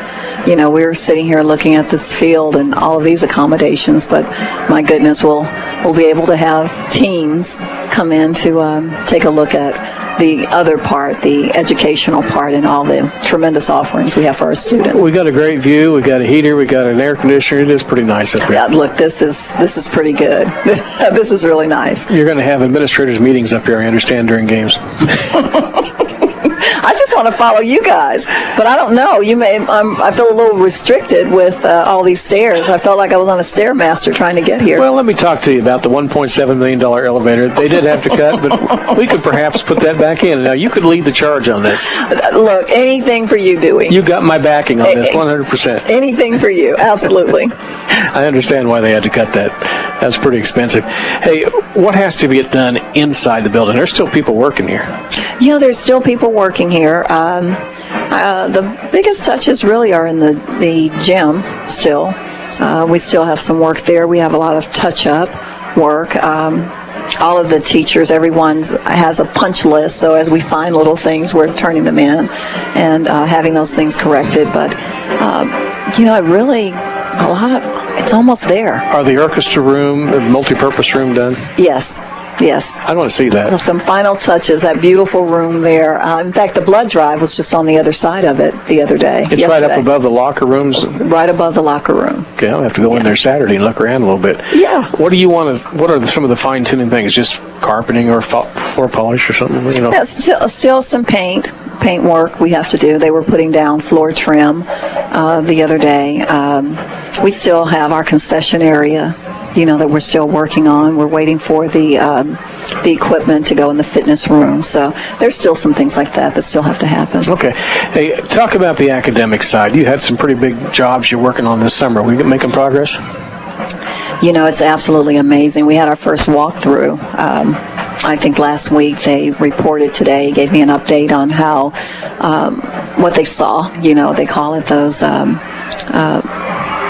it's the SOS, these walkthroughs that we have, and really the instruction was fantastic. We really have some incredible teachers. Yeah, they're doing an excellent job. We're expanding our dual and concurrent enrollments. We have a lot of students that are taking advantage of that free tuition and completing a lot of the college level courses there, so we're excited about expanding those offerings.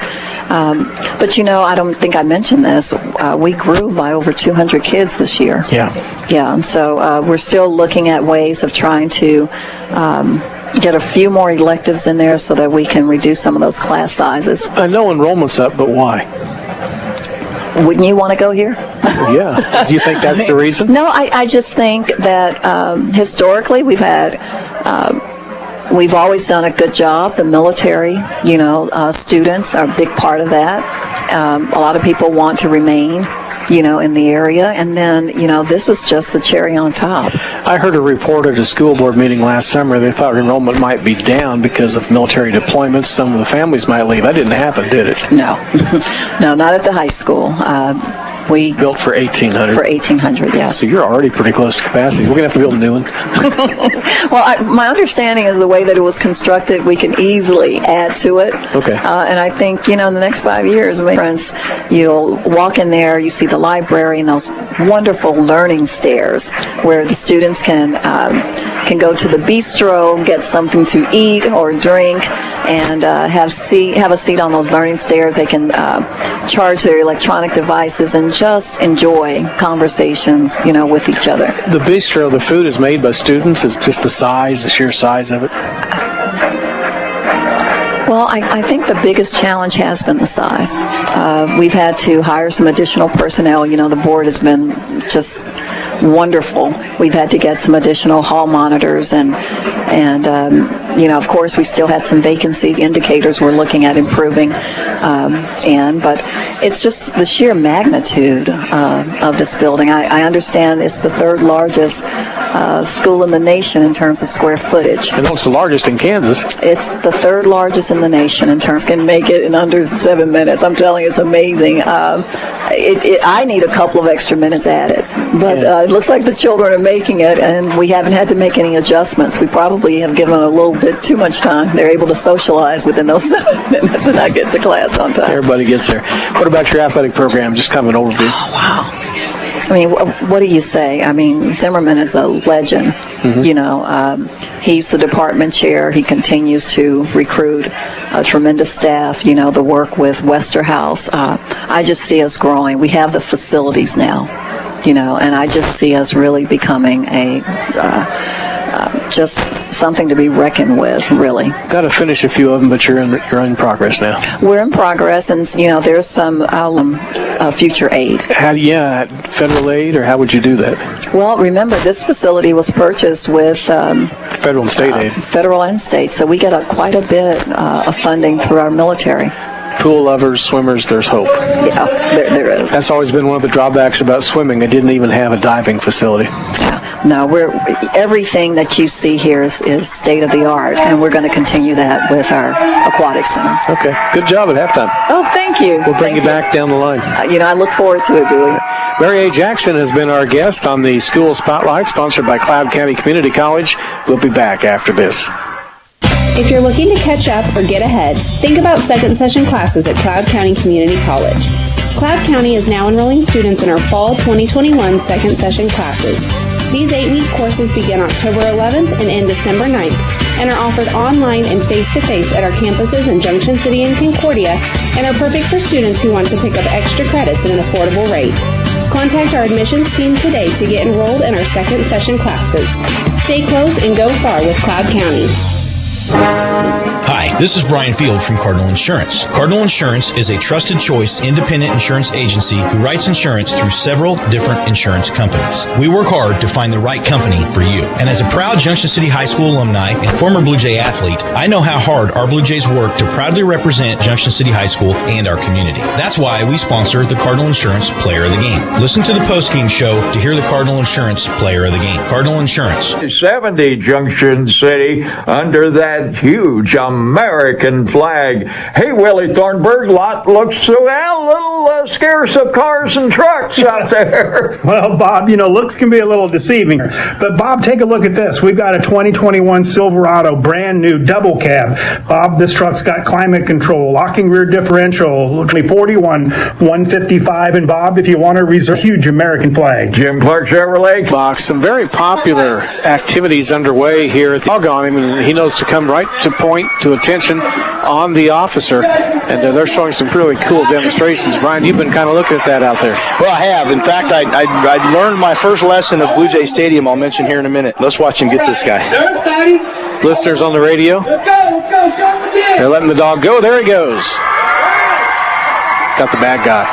Grabs him by the long jacket, wrestles him down. Look at him fight. Oh, he's getting his arms up. Pretty interesting. It is. So, yeah, they do this every year on Military Appreciation Night with the halftime. They'll have the military police dog, the MP police dog, who will come out, and they'll have a perpetrator run down the field with the bite suit on, and they show you that the dog will only attack on command. So the guy can run, he may not go after him, but on command he will. So right here, that's what they're showing you too. All right. That's kind of cool. It is. So I got my first lesson at Blue Jay Stadium. Okay.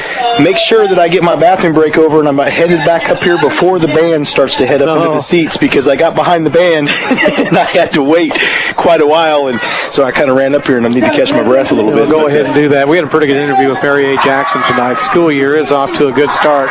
10:30 Saturday morning is the ribbon cutting for this brand new high school. Just come to the front door, and there'll be tours led by students afterwards. I've been getting calls on that today. You can come out and get a tour of this whole new facility. Yeah, it's going to be nice. And oh, there he goes. Yeah, no, it's going to be nice, and it'll give the community an opportunity to see the community or the new school, have an opportunity to tour the school. There'll be guided tours by students, and so they'll show you all the neat things about Junction City High School.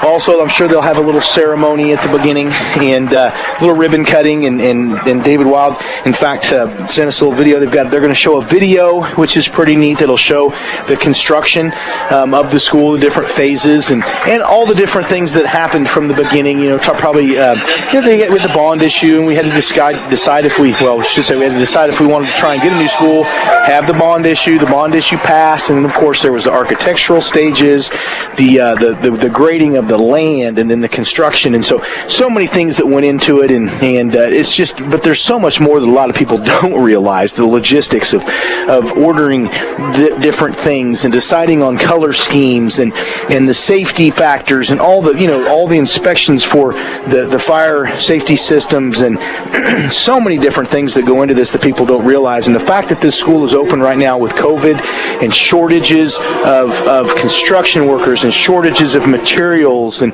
it just goes to show you, and we talked about David Wild earlier, how he was so diligent in making sure that each step and each process was getting done. And of course he did have help in Hutton. Of course, the construction manager at Risk, they did a great job too, and they've built 3 of our schools, I believe now, and they've built a great school. And so Schaefer, Johnson, Cox, and Fry, I believe, make sure I get that right. But that's the architect that designed the school, and so a lot of great things. And so tomorrow, or Saturday, should be like a Friday night. Saturday will be an opportunity for the community to come out and see the new school. They just are showing some of the videos, photos of Junction City High School alumni serving in the military. One of those, Lieutenant Colonel Ryan McCall, I think as good a kicker as you will ever see. He was reliable, and he could boot it from long range. He had a distance record. In fact, he has a distance record in the most extra points in a career, and I think he has the most in a season, and last year Aiden was second most in a season, and so Brian was a really, really good kicker. If you're like him and you even get close, you're a good kicker. Oh yeah, no, he was good, and you talked about his leg. I mean, he was automatic from a long way out, and it was a very, very good kicker. I want to mention, so Vincent Hatton was the guy that I played with. He was just showing up there. He was a Blue Jay football player. They showed him in his Blue Jay football uniform. Vincent was a lot of fun. Vincent was a neat guy to have an opportunity to go to junior high and high school with. Chief Master Sergeant being shown, Stephen McClared, a colonel now in the United States Air Force. Tiara Turner being recognized. They're playing the Band of Brothers music underneath. William Thatcher, Joe Williams, all on the video board, brand new here at Junction City High School. Jeff Black's another one. Colonel Larry Perkins, Captain Jay Magruder, JCHS alumni, Jim Pilson. They're around the world. Kirby Ross, Rick Lamont, Staff Sergeant Ronald Malden, Brandon Cunningham, U.S. Navy, Thomas Hodgson. Many names popping up on the video board here on the west side of Blue Jay Stadium. There's Henry Petty. I had a conversation with him just last night. Master Sergeant Kerry Torres, good businessman, successful businessman today. Shannon McClendon, Ryan Key, Scott Phillips, Colonel James Bliss, Yashana Young, Jocelyn Wallace, Patty Duchesne Wilson, Larry Petrosky. Long video. There's been a lot of JCHS alumni move on to military careers. Brian Stevens, Jimmy Bishop.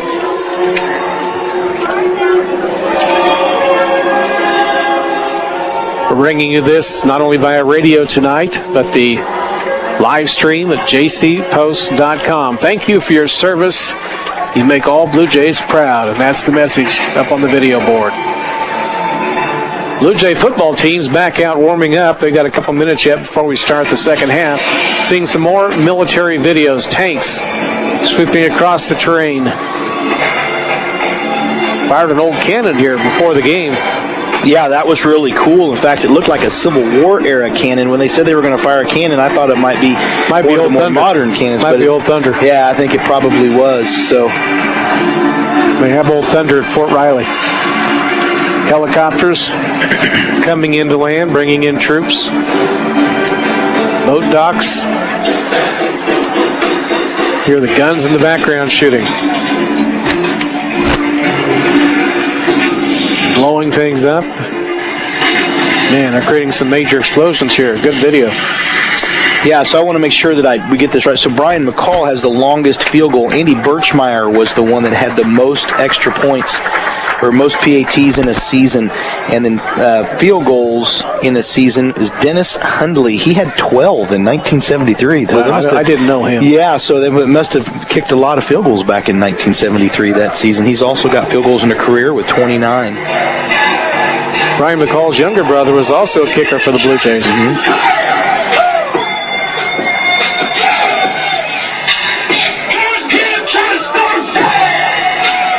Blue Jay Nation showing up on the video board to extend at halftime just a little bit, I know, to get some of this in. I do want to tell you that football, Junction City High School football, is sponsored by Central National Bank, Valor Automotive, and the Homefront Real Estate Group. Topeka High is back out in Junction City, getting ready to go with our second half. The Blue Jays lead the Trojans 27-0 here at Blue Jay Stadium tonight.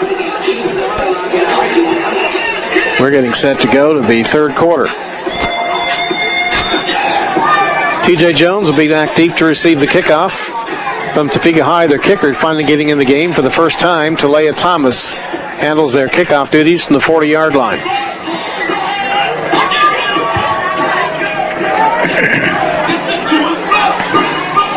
TJ back at the 17 of Junction City, waiting to get this kick. They'll be booting from the right hash. Topeka High had a few fans travel over for the ball game tonight. Well, not a bad crowd here for the Blue Jays, being the fact that it's a school night and it's a Thursday night. There's a lot of young kids out here, too, that you're seeing, and so several parents, a lot of students. And the team has talked about this, having the student section right behind them, something that's changed a little bit from Al Simpler Stadium where they were down on the left side. They were still close, but right in the center at the 50-yard line is huge. That's a cool thing, and the players have talked about how big a deal that is. There's the kick, angling kind of short down to about the 24. Junction City bounced it, picked it up up off the turf, though. They get it back across the 35 to the 37-yard line. The Blue Jays get about 13 on that return. So they bring it back, and looks like Randall got his hand on it. Well, Topeka High was trying to give the Blue Jays a taste of their own medicine. Last week, they did that to Topeka West. The Blue Jay kickoff team, they kicked it down to about the 30-yard line. Topeka West did not jump on it, and the Blue Jays, who were hustling downfield, and it is a designed play, jumped on it, so it was like a deeper onside kick, really, and that's something they try. It's a coverage type thing. They kick it high on purpose, and so Topeka High tried to do it right there to the Blue Jays. 1st and 10 Blue Jays. They dump it out on the left field flat. Tyree Holloway comes up the sideline and is forced out of bounds after crossing the 40. Tyree. 42-yard line. That's about an 8-yard gain. Tyree after the catch, delivering the blow. Did you see him drop his shoulder pad right there? And that was nice, getting an extra yard. Demarion Sellers will go wide right on the far side. Tyree will be in the slot. TJ Jones moving in toward the backfield. 3 on the right side of the field, 3 receivers. Now TJ in motion, takes a handoff, sweeps around the left end, tries, and is pushed out of bounds. Didn't have much to do. He's going to lose a couple yards back near the 40. Kind of a ho-hum start to the second half. There's not a lot of emotion. The Blue Jays have the lead 27-0. But some of it's the fact that it's a Thursday night. It just doesn't really seem, the crowd's been kind of quiet. Of course, the Blue Jays jumping out to a big lead. And Topeka High, we talked about it, didn't come out real fired up at the beginning of the game either. Savion Felton looking to throw up the middle. Ball's tipped, incomplete. Getting his hand on it, Tylen Alejos, the running back. He also plays in the defensive secondary. Yeah, he's a good one too, Dewey. But right there, and then TJ he was the intended receiver. He just about was able to jump back to get that right there. 4th down for the Blue Jays. Leading 27-0, and they don't show an indication right now. They'll punt. TJ Jones waiting to find out. He's out on the field. So TJ, he's the punter. They're going to go for it. They're looking like they're going to go for it. Still 4th and about 8, and they're going to kick. Xavion kicked it. Junction City's got the ball corralled, took a bad roll for the Blue Jays, but back across the Trojan 40, and they down it at the 42 of Topeka High. Heads up play by Demarion right there, though, to jump on it because he cut that off. That was going to bounce back another 4 or 5 yards in Topeka High's favor. 1st and 10, Trojans get the ball for the first time in the second half. We've gone 6 quarters. Topeka High has yet to score on Junction City. Yeah, and they were moving the ball pretty well. I want to mention about TJ Jones, too. So he has the most carries for the Blue Jays with 49 almost, and also he has the most receptions for 11, but he is also the leading all-purpose yards guy for the Blue Jays this season. So TJ Jones is that guy, the all-purpose guy like Russell was before. Running play up the middle. Topeka High is going to get maybe 1.5 yards. That's it. They're going to have a 2nd down and 8. Carrying the football. That's if there's a receiver or also can line up as a back in the backfield. It's kind of the all-purpose guy in this Blue Jay offense, and that's TJ Jones this year. We've seen Javon Baldwin be that guy, Russell Wilkie be that guy. Now it's TJ Jones' turn, and he is the all-purpose yards leader for the Blue Jays. 2nd down, 10:55 to go, 3rd quarter. 27-0. Blue Jays have the lead.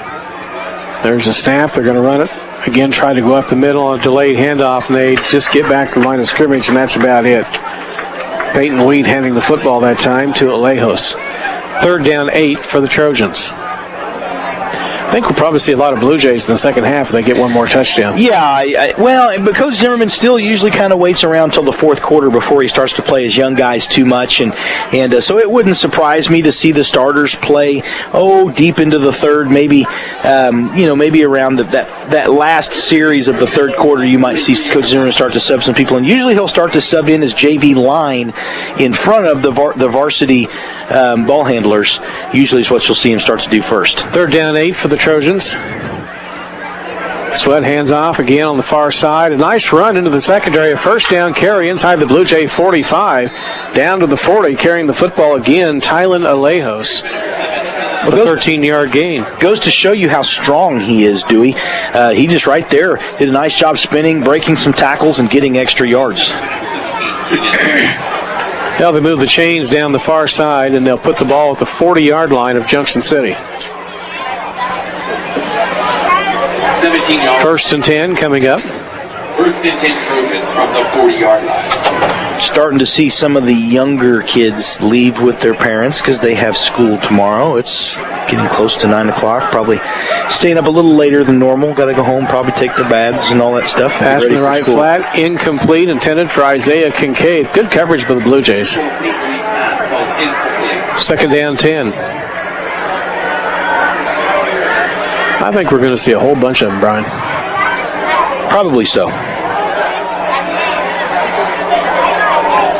Play coming on from the sideline. Sweat went over and talked to his coach, Carlos Kelly. I keep on calling him Carlos O'Kelly. Yeah, I can see why. Sean DeBleek is back in there now. He's playing safety. He's been starting at safety the last few weeks, and now with Michael Boganowski in there, Mike got the start, but now DeBleek's in there. Around the left end, gaining 2 on the carry. Tylen Alejos, the running back, and a penalty flag coming in late. Yeah, it's probably going to be on us. Late hit out of bounds. Blue Jays making some mistakes now, and don't want to see that happen. Officials heading back toward the middle of the field. We haven't had the signal yet. They're going to march it off against Junction City. Dead ball foul. That's a personal foul. 15 yards on the Blue Jays. First one on them tonight. Well, Blue Jay defense inside the red zone has been tough this year. Let's see if Topeka High can get in on their first drive here of the second half. At the 23-yard line of Junction City. Blue Jay defense having to dig in here a little bit in the third quarter. 9:32 left in the period. Topeka High's done some good things offensively. The Blue Jays giving them a break right there because Topeka High's been making their own mistakes. Changer set. Topeka High running it down the near side.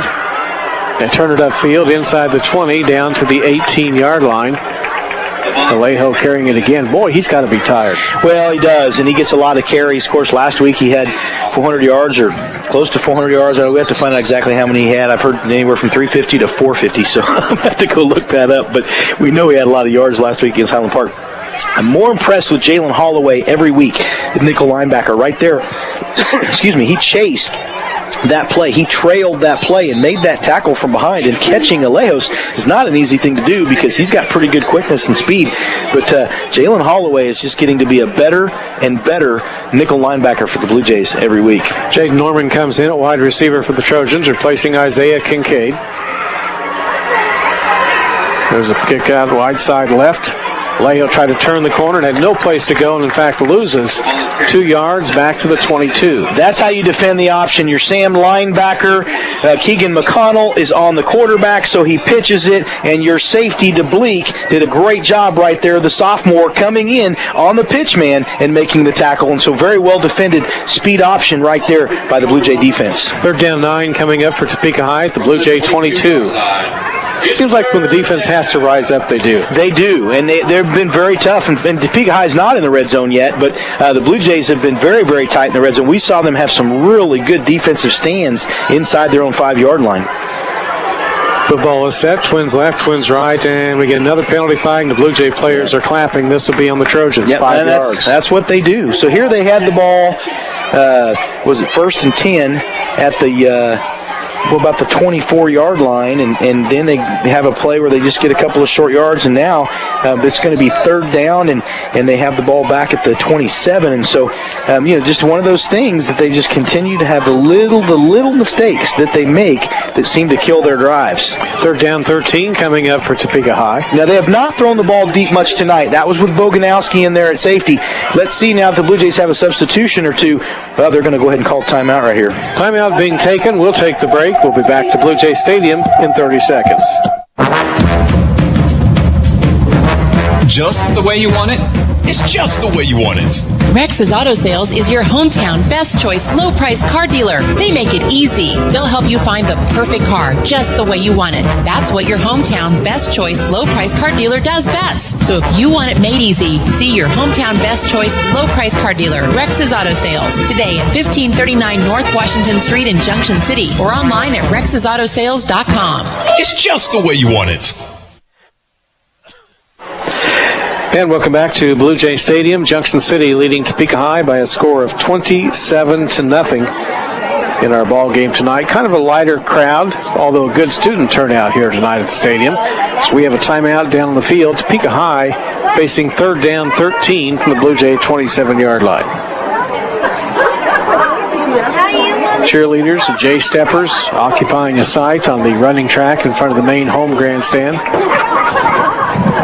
I like the fact the students are in the middle of the field. I think it's cool. The players have talked about having them right behind them in the middle, and they're so loud, and they said it helps pump them up. They like it. Here we go, third down, rushing play. Leo again slices into the secondary, but way shy of the first down to the 16-yard line. He did gain 11, but he's still 3 yards shy. Yeah, but still, that's fourth and a very manageable 3 yards for Topeka High, the way they've moved the ball at different times tonight, and they may get one in the end zone here. See if they can throw one in. They pretty much about have to. You could do about anything right here. Well, they can run that speed option. We've seen them go where the quarterback can run that draw to the outside. There's a lot of different options. They've had some different things that they've done tonight. Pull those couple guards, run the counter tray. We haven't seen that much tonight. Running play up the middle, around the end, Alejo trying to turn it upfield and does. Just bolts his way forward. He stepped out of bounds before he got there. They're going to mark it at the 11. That should be a first down. He did. That's just a strong, hard run, and that's for him late in the game. As many times as he's carried the football tonight, he got out there on the corner one-on-one with Don Quay, and Don Quay is usually very good at tackling those guys that are taller than him, but that guy, Alejos, has a low center of gravity just like Don Quay, and so he was able to keep his feet and force his way out of bounds for the first down. Trojans come toward the line of scrimmage. Elijah Williams goes wide left. Two receivers on the near side. B.J. Kincaid, the big tight end's out there. 6'6". There's a snap. Going to run it up the middle again to Alejo, and he gets maybe nothing. Boy, Rudy Vargas is having some kind of night as a defensive end tonight, doing a really, really good job. They don't throw much to that tight end, do they? Well, they haven't really thrown the ball much tonight, and when they have, they've had a little bit of success, but they threw the interception, of course, earlier. The Blue Jays secondary and the linebackers have done a good job in pass coverage, though, and so that's part of the reason why, and some of the times they've wanted to have to throw the ball, or they wanted to throw the ball, Wheat has had to run because the Blue Jays have had that defended pretty well, but it wouldn't surprise me to see them. Blue Jays just jumped right there. Nope. Second down 10, Blue Jays on defense, rushing play Alejo into the 5 and wrestled down at the 2 as he was rolling forward. That gave him an extra 2 yards. Yeah, they just went back to that I formation. We saw him run actually the power I where the halfback lines up next to the fullback with the tailback behind him. They actually got under center and did that earlier, but right there they ran the I formation and they had a wingback, it looked like, with the tight end. And we've talked about him, Canaday, and just ran some power football right there, right at the Blue Jays inside the 5, and that's what they're going to do again. They've actually gone back to the actual power I, the true power I. Third down goal coming up for the Trojans. They turn, same running back, lunging forward. He's in the end zone. Touchdown, Topeka High Trojans. 5:48 to go in the third quarter. 27-6. The Blue Jays on top. First touchdown this year against Junction City. It took them 6.5 quarters. So the Trojans will try the extra point.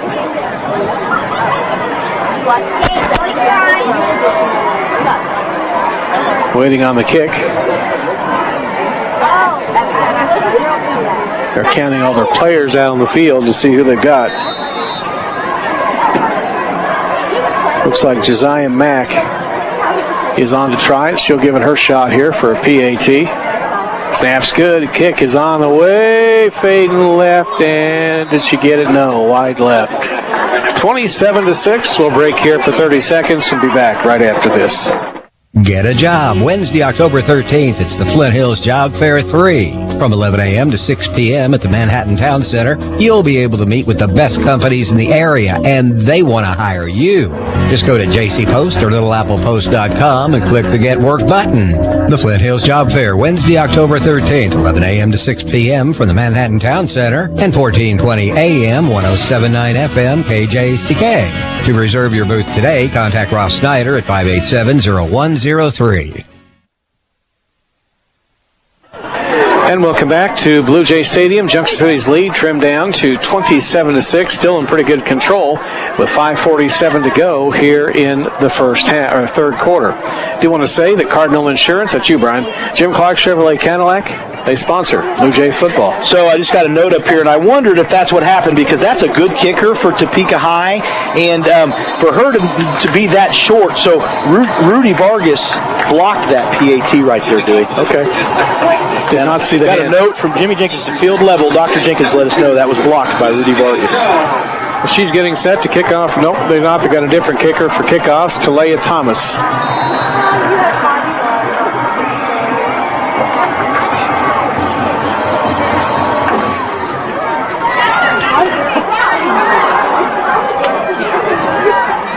There's the kickoff being returned by Junction City back across the 40 up the far sideline. We got a penalty flag at the end of the play. It was returned back, but by the way that the officials reacted and the way those were thrown in, you almost wonder if it's not on Topeka High. We'll have to see what happens. Block in the back. Block in the back. You figured. Yep. On the Blue Jays. A lot of march off the penalty here. A lot of times, Blue Jays, a couple of costly mistakes right there. So, one, giving him a touchdown, giving Topeka High a touchdown. But and that was the personal foul on the sideline. And sometimes you wonder, and I don't want to get into this, but, Topeka High usually chirps and talks a little bit. And if the Blue Jays are starting to do some retaliation, they don't want to do that. Don't get caught up in that. Rushing play, Blue Jays hovering up the middle. And they get it across the 40 to the 42-yard line. Gain of 4 on first down for Junction City. So back to that kick return. So a lot of times when you got a bunch of people jammed up on the sideline like that, and you see a guy break through, a lot of times it's hard not to have some kind of an illegal block because you've got all those bodies right there, and that happens some. Pass play in the left flat to the near side, up across the 45, 47. Blue Jays get the football to Tyree Holloway. Quick pass that time.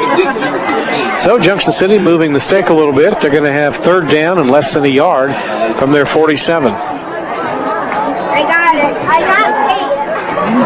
27-6. Blue Jays lead. 4:53 to go. Third quarter.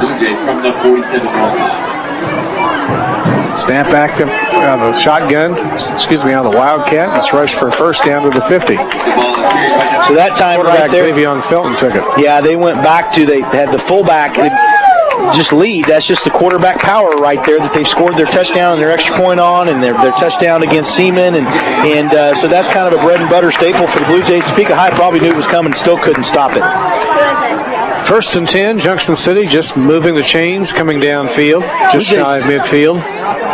Snap to Xavier. They're going to run Randall out of the backfield left, down the sideline. The guy by the jersey swings around, breaks free of a tackle. Tight end at the right tight end, it looks like you have, and I want to make sure I've got this right, he's not playing tackle. Yeah, Logan Nabus. They pulled the tight end, Logan Nabus, that time as a lead blocker. Xavier throwing out on the right flat for TJ Jones. He sprints around one tackler up the sideline, on his way down inside the 25, and finally stopped at the 23-yard line. Another nice game for the Blue Jays. Yeah, just a little swing pass to him, and nice play, and actually he just ran from that slot position. He just kind of got across the line of scrimmage, and Xavier gave him the balls in open space. And throw it left side, same play. Coming near side, inside the 20, down to the 16. The football going that time to Tyree Holloway. His second reception on this series. Just little now routes is what they're doing, trying to get those guys in open space, seeing if Topeka High is getting tired. We know this happens. They do still have some guys going both ways. Some of their key guys, the Blue Jays trying to, Cooper. Somebody jumped off Yeah, sides. Cooper jumped off sides. Illegal procedure on the Blue Jays. Yeah, the Blue Jays making some mistakes of their own here in a second. But a lot of that, again, we talked about this, and I don't want to keep harping on this, but Topeka High, they do a little talking, do a little chirping, and a lot of times you see this later in the game, they get to their opponents, and hey, if it's a strategy that works for them, great, because the Blue Jays have committed some very silly penalties here in this last two drives. Here we go, second down 8, Junction City, the 21. Again. One in motion. Nope, two guys moving at the same time. There Doing again. some things different than they usually do. No, well, that's a little bit of it, but a lot of it is just they're not focused right now. And that's frustrating, and Coach Zimmerman is going to he's already out there, he's getting frustrated with them. You've got the personal foul, which is very uncharacteristic of a Blue Jay football team that gives Topeka High the opportunity to score. And now the Blue Jays were down inside the red zone. They've backed themselves out now with two penalties. Now we're looking at second down, 12 for Junction City. Ball resting back at the 26-yard line. Three receivers go wide right. TJ in the slot. Xavier in the backfield. Billy dropped the snap, caught it, threw it over the middle. Receiver knocked down. Yeah. There comes the penalty flag. They were trying to go right down the middle, about the 10-yard line, to Demarion Sellers. Yeah, Demarion. So he was trying to run a post route, and I'm not sure that it wasn't anything malicious on Topeka High's part. I think that he just didn't realize he was trying to play the inside shoulder of Demarion, and when Demarion went to go make his cut, they ran into each other. He knocked Demarion down, and so Blue Jays now, Topeka High making a mistake. The Blue Jays getting that yardage back plus more, so they're going to go first and 10. Well, yeah. First down for 13-yard line. They just gave him 10 yards on that, so there must have been more of a hold they called, the defensive holding, than pass interference. Junction City, first down from the 13-yard line. Xavier wants to throw, lost it for the deep corner, but overthrew the intended receiver. Incomplete, and it'll be second down 10. So they went to the fade that time, trying to hit Demarion in the corner, and what ended up happening is the defender did a nice job, actually, by Topeka High, slowing Demarion down when he went to go make his cut. Again, he got from. That's what number 14 or 24 tried to do last time for Topeka High, and got the pass interference. That time, he did it right and was able to slow down Demarion, and so the ball was thrown back to the corner of the end zone. He just wasn't able to get to it. Second and 10 coming up. Blue Jays put two receivers wide right, one on the near side. From the shotgun, Xavier Felton. And we get a timeout down on the field. Trying to fix some equipment for a Topeka High player. 30 seconds left here in our, 3 minutes, left here in our third quarter. This has been a fast-moving quarter. Here we go. Junction City sets the offense. And another whistle. Putting some time back on the clock. Yeah, the clock's still running again, too, so a couple little mistakes there. They'll get those taken care of. New technology, Brian. It's those glitches. Well, they were just trying to get it fixed, and so you're just learning the 310, so they got it fixed right there. Here we go. Junction City has the football, second down, second and 10. Snap to Xavier low. He had to pick it up off the turf, but he hands it off, and Randall Banks trying to make something out of it. He doesn't quite get even a yard. He got lost about a yard. No, he was down. What? Oh, my goodness. They're saying fumble. No way. You hear the crowd react on that? Yeah. How in the world does the ball That's come two times out? tonight they've been down. Well after the play. Get together, talk about it again, because there's no way that's a fumble. Coach Zimmerman's just pacing the sideline. He's really not arguing this. Might have had a better view. First and 10, Topeka High. They'll get the football back at their 17. It looked to me like he was down, to be honest with you. Two times tonight I thought that too. So Junction City brings the defense out. 3 minutes, 1 second to go. Third quarter, leading 27-6. Ty Zimmerman coaching the defensive unit for Junction City.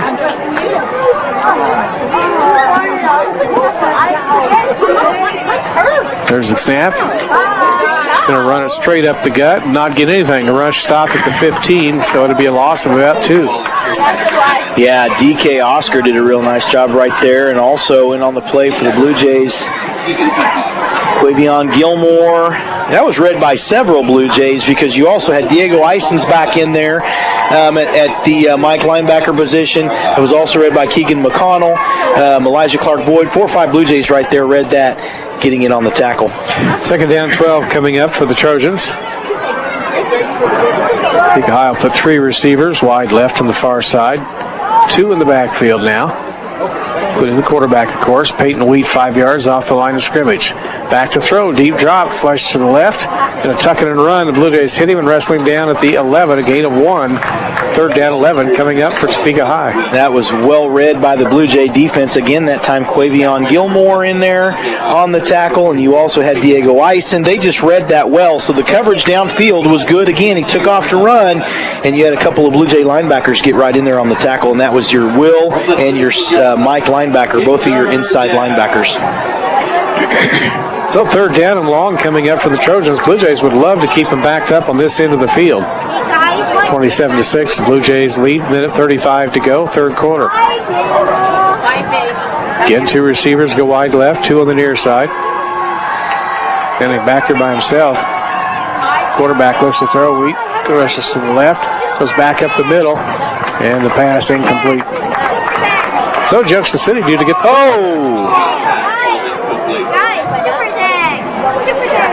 Officials are going to talk here for a minute. Defense still out on the field. 3 of them conferring. Now they're going to bring in the 4th one.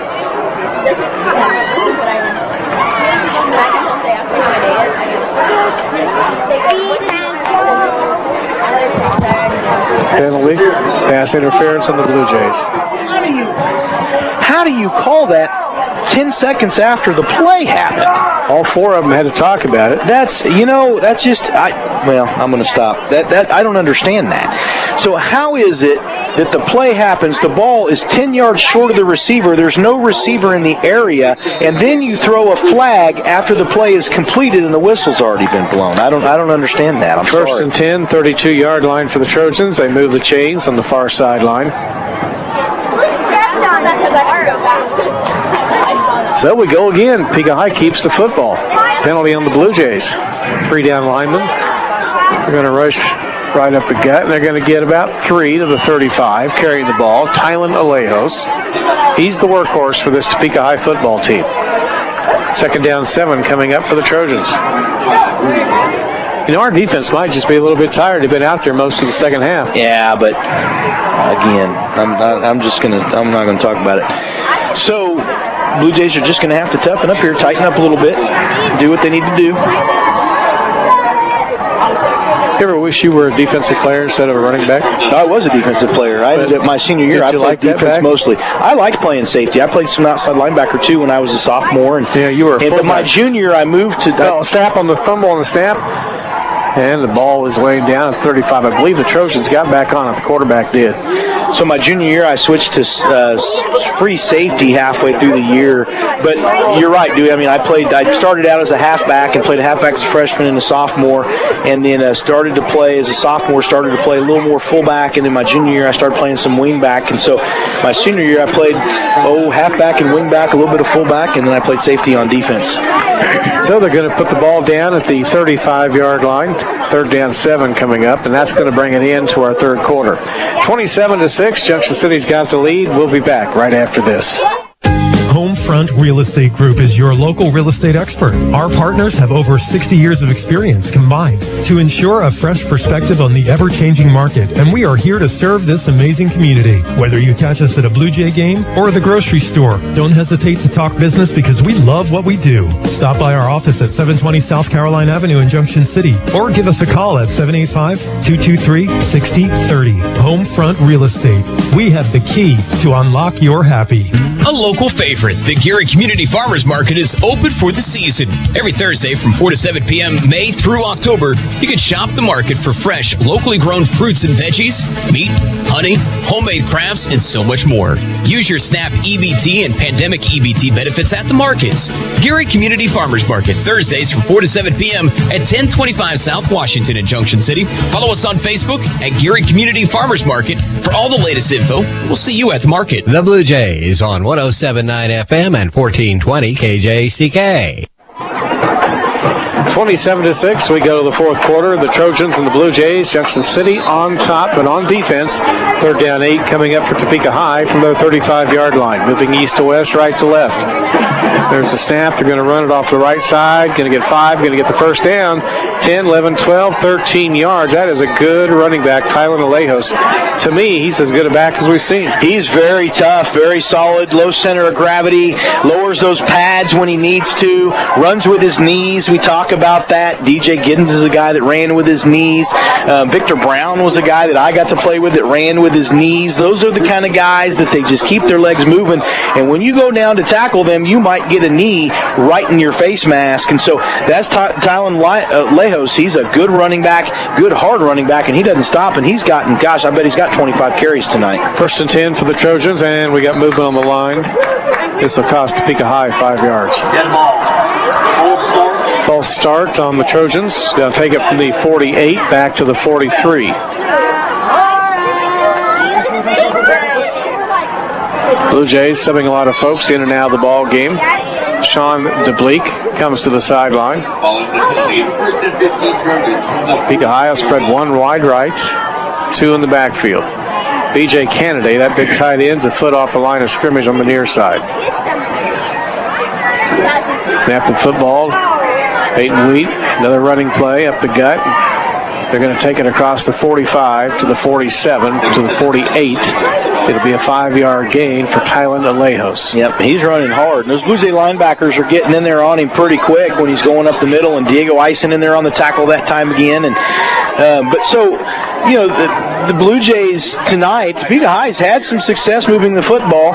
Both teams in the third quarter, their own self-inflicted wounds there that stopped them from moving the football, or in the case of Topeka High, got their touchdown because the Blue Jays made a kind of a silly penalty. And so, anyway, Topeka High getting ready to cross the 50 again here.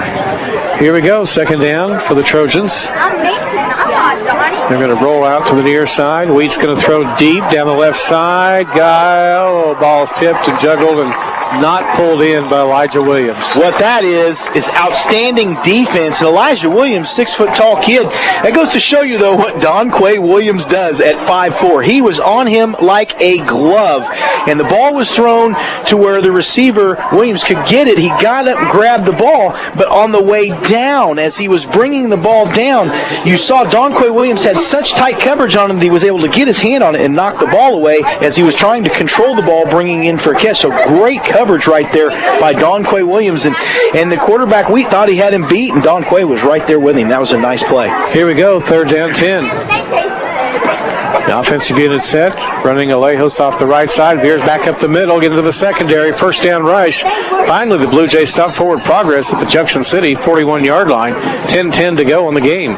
Yeah, and that's just one of the things, though, when we saw Topeka West come in here and do this last week. Try and keep your offense on the field for as long as you can. Doesn't matter if you score or not, and just try to keep the Blue Jay offense off the field. That was the strategy by Topeka West last week, and that's Topeka High's strategy tonight.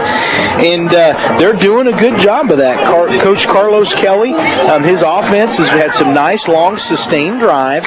You know, they're kind of a big play offense, but tonight they've done a nice job getting some sustained drives against this Blue Jay defense. First and 10 at the Blue Jay 41-yard line.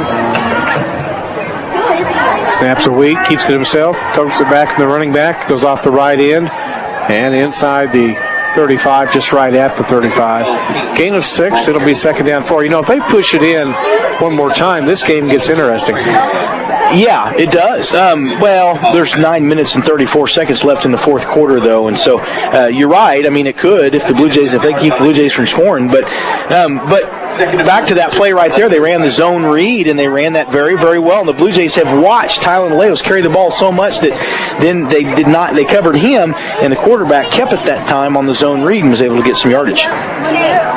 Peyton Weed in the shotgun set. And they got another whistle down there before the play can unfold. Movement on Topeka High. So they'll back it up 5 yards on the Trojans with 9:09 to go in the ball game.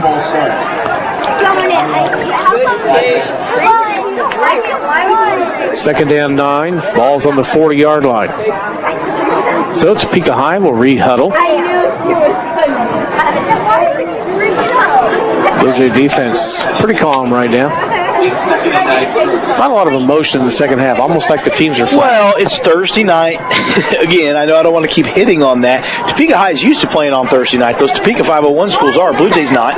But you know, the crowd's starting to leave because people are wanting to get to work tomorrow and to school. They got to get their kids to bed. So just not a lot of energy here in the stadium here in the second half. Second down 10. Alejo goes off the right side, gets 3 down to the 38.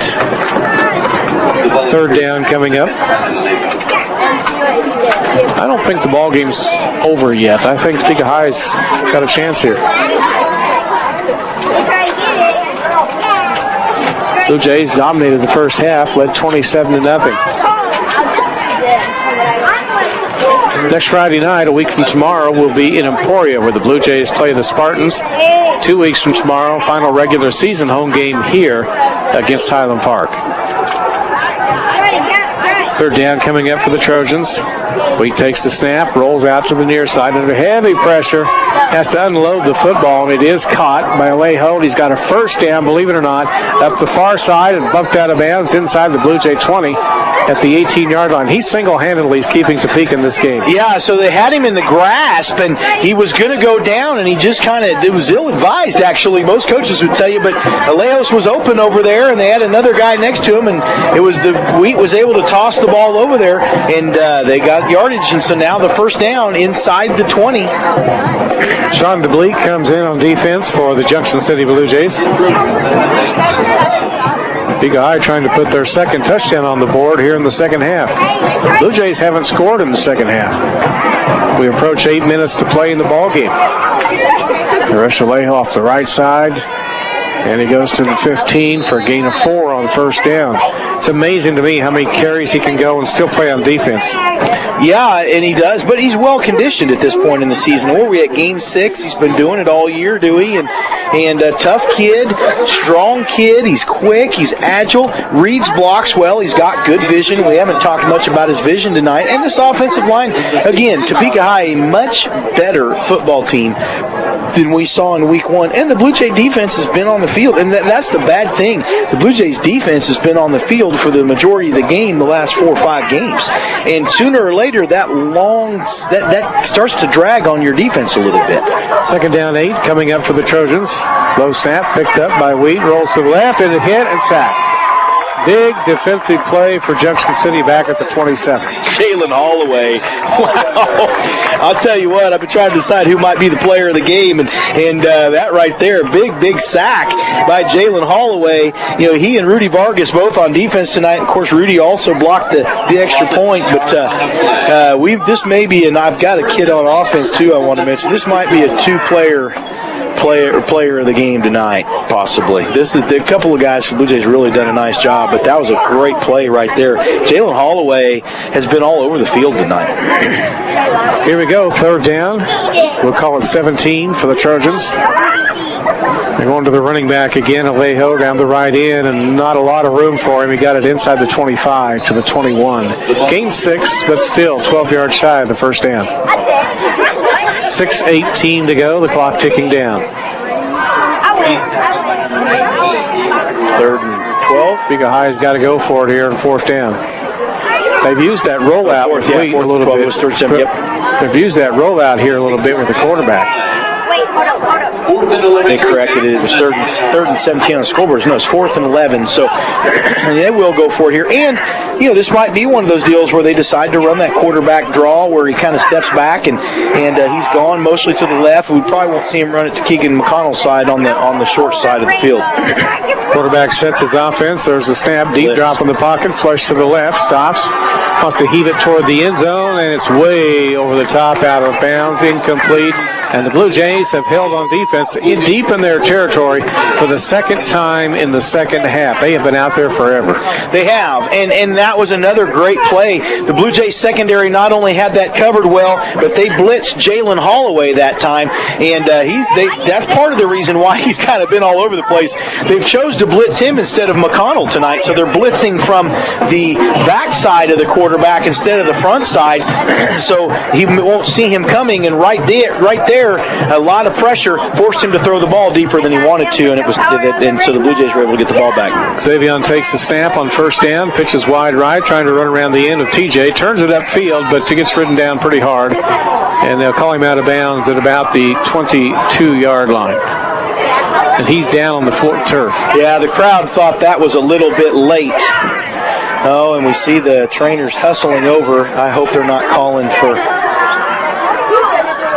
They're moving the players completely away from him. Oh, boy. It's not a good sign. No. Here comes the trainer in with a medical bag. I hope they're not going to call for EMS here. They haven't yet, but the way that she's acting, it looks like they're going to put a splint on. Oh, boy.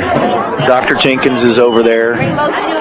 I want to tell you while we have a moment, Blue Jay football brought to you by Rex's Auto Sales, Cloud County Community College, attending to an injured Blue Jay. Matt Westerhouse, the athletic director, has come down.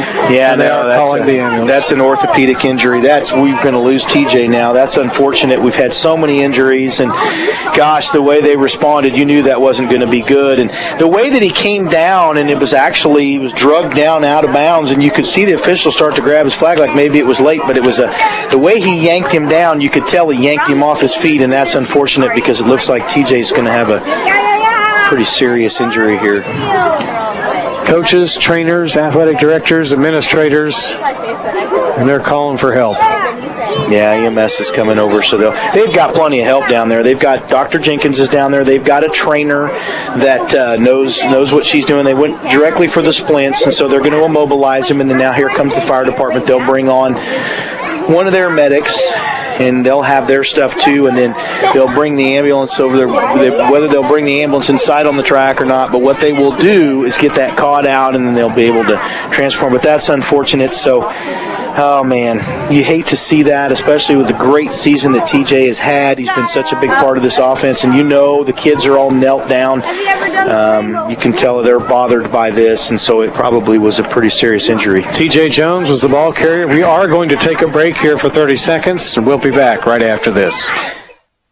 Hi, this is Dustin Zeck, owner of the all-new Valor Ford Lincoln in Junction City. At Valor Ford Lincoln, you will find a car buying experience unlike anywhere else. Our non-commissioned sales team is ready to help you find the right vehicle that fits your needs and your budget. Our team makes the process easy, enjoyable, and transparent because your time is valuable, and buying a car from a company you can trust is important.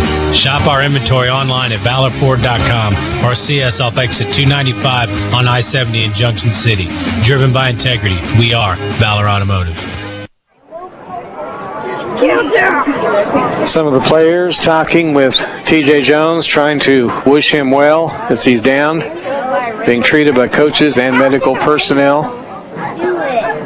And we've just kind of got a hold up here at the stadium. Tough to see an injury of this sort. Just do this. You don't want anyone to get hurt real bad.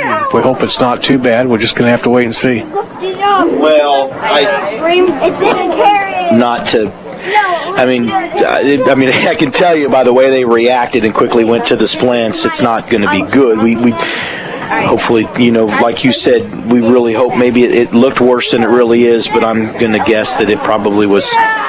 They knew immediately, and so let's just hope that, like you said, Dewey, it's not as bad as it looks. But just by the way they reacted in my years as a paramedic, I'm going to just say that that's probably a pretty serious injury to an orthopedic injury of some kind, probably. But let's just hope, like you said, Dewey, maybe it was some kind of a injury that he could be back here pretty soon. And I think we've got some family members down there too.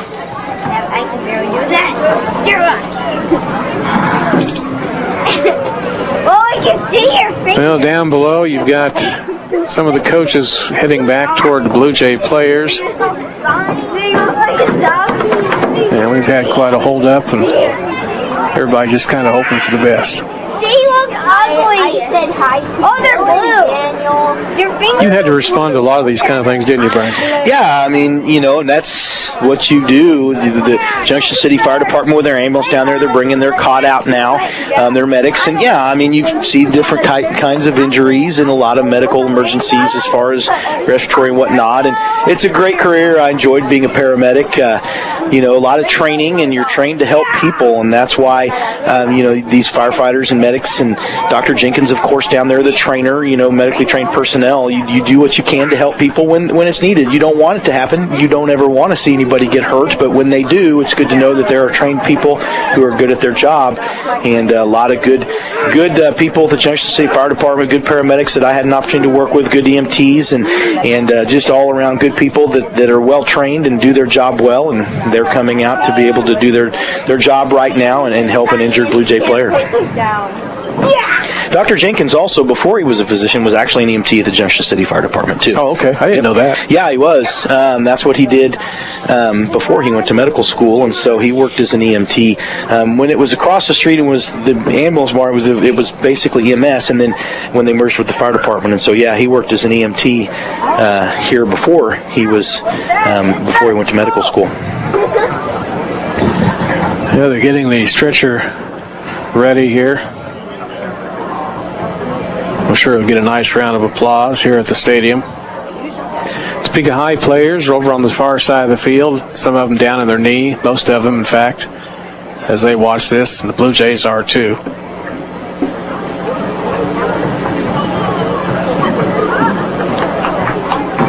Just a very quiet hush over the crowd, like a golf tournament. Well, you just don't want to see anything like this.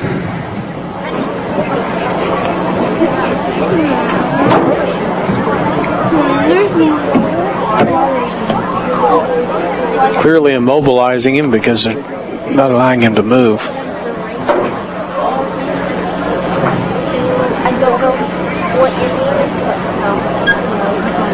I can tell you in the post game tonight, we will have Coach Zimmerman talking about this one. Blue Jays do lead 27-6 with 5:31 left in the fourth quarter. This was a simple running play to the near side that has not ended well for the Blue Jays. 1, 2, 3, 4. I declare thou more. Yeah, you feel bad for these kids when something like this happens, just because they've worked so hard during the season, trained so hard. They lift weights, they do all these things. TJ, a junior, and he's had such an outstanding season. We talked about this. He leads the team in all-purpose yards, receiving, rushing, and kick returns, and so he's done a really nice job for the Blue Jays this year, and that's a key player, and let's just hope he can recover and get back soon, but they are taking their time, Dewey, and EMS might even be.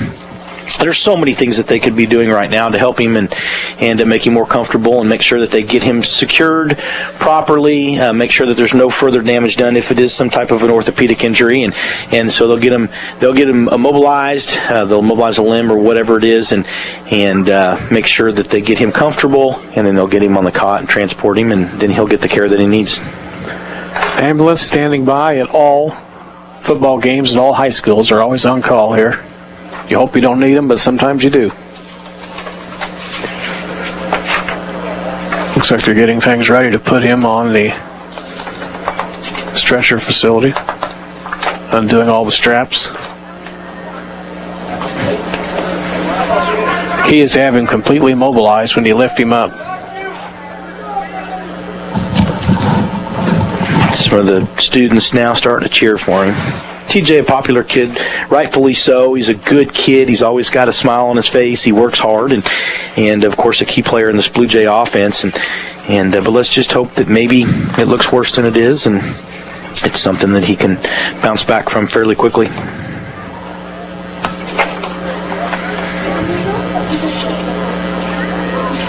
Blue Jay coaches, not much they can do right now. Just stand and talk to one another out on the turf.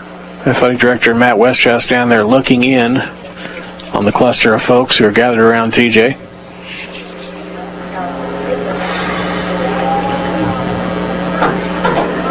They know what they're doing as they treat him. There's some pretty good folks down there.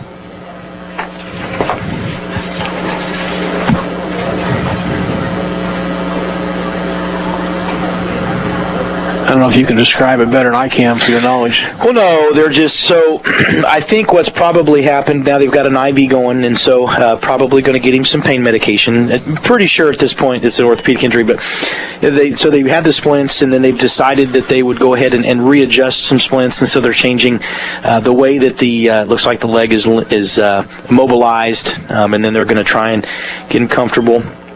There's multiple ways to do that, and so they're just making sure that they get him secured as best they can, and probably saw that they might want to just change something in the way that they had the splint. Or the splint that was put on by the trainer, maybe they decided they were going to mobilize it a little bit differently too, so they just maybe switched up the splint there. It's hard to see, but again, just from looking at the splint, and they're also using a blanket to kind of shield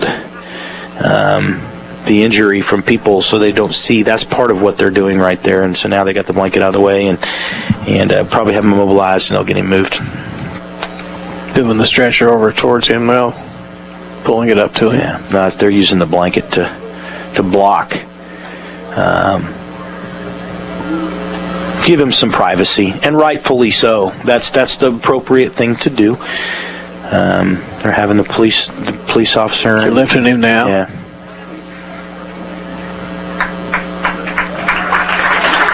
Nice round of applause to the crowd.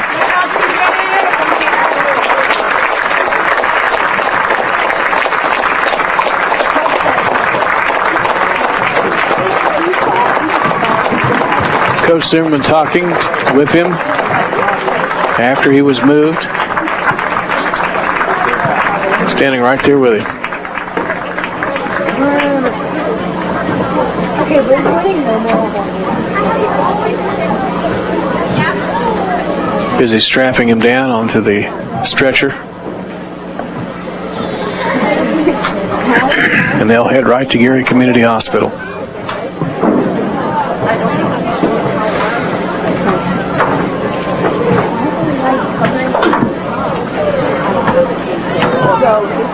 Coach is telling the players go on and warm up a little bit here.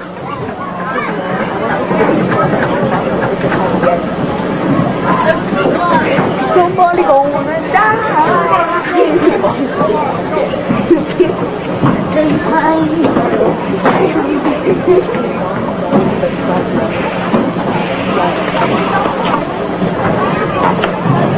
It's kind of a long pause here at the stadium. Kind of takes the breath away from you.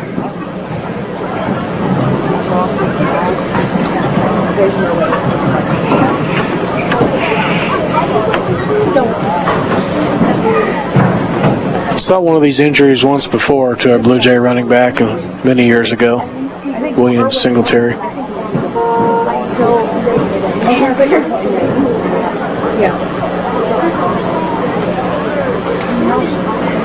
Medical personnel still working pretty furiously.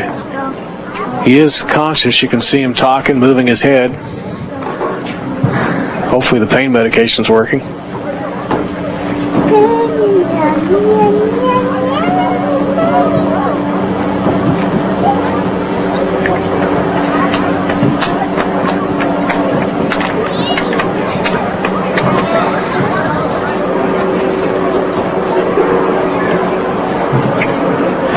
We're to hold up in the ball game. 5:31 to go in the fourth quarter. Blue Jays lead Topeka High 27-6. An injury to the Blue Jay running back T.J. Jones has stopped play. He ran out of bounds or was pushed out of bounds as he's being tackled. And we do have an injury, and he's being treated, put on a stretcher, and will be taken by ambulance to the hospital. He is moving his head and talking. He's a tough kid. Dr. Jenkins down there, Randall Zimmerman, Matt Westerhouse, trainers, medical personnel.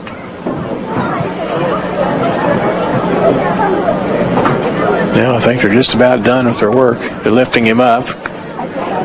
Raise him up on the deal, and you get a nice round of applause. Coach pats him on the shoulder and tells him, "You're going to be okay, son." I had TJ in the studios a couple of weeks ago for our Sports Saturday segment. He's laying back on the stretcher.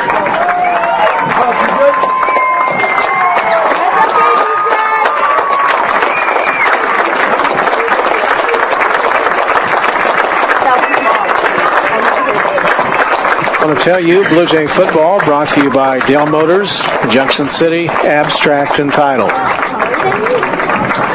He'll be removed to the ambulance, head to the hospital, and hope for the best there for the treatment.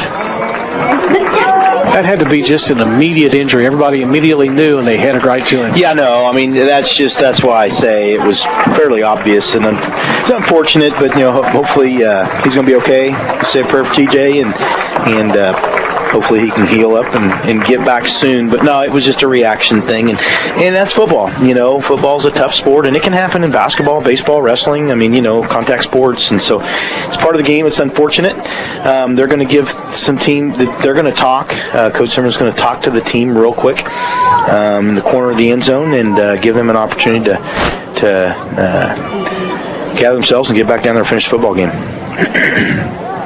And that's the thing that you hate to see about this, not to dwell on it, but it's a reality of the game. And so you kids see an injury like that, and it's like, oh gosh, that can happen.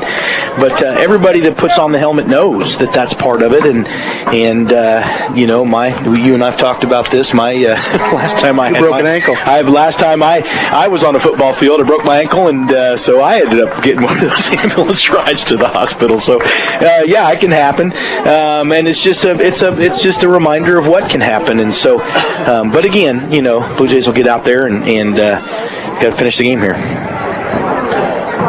Players fairly subdued, as you would expect. I seem to have misplaced my reading glasses during all that.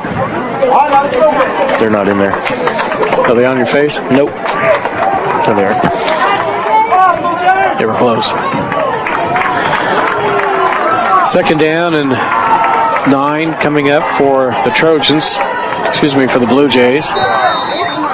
Junction City will set their offense and we'll go back to playing football, although somewhat hollow. Junction City running off the right side. Xavier Felton spun out of one tackle, took up across the 25 to the 28, 2 yards shy of the first down. 27-6, the Blue Jays lead. 5:15 to go in the ball game here at Blue Jays Stadium.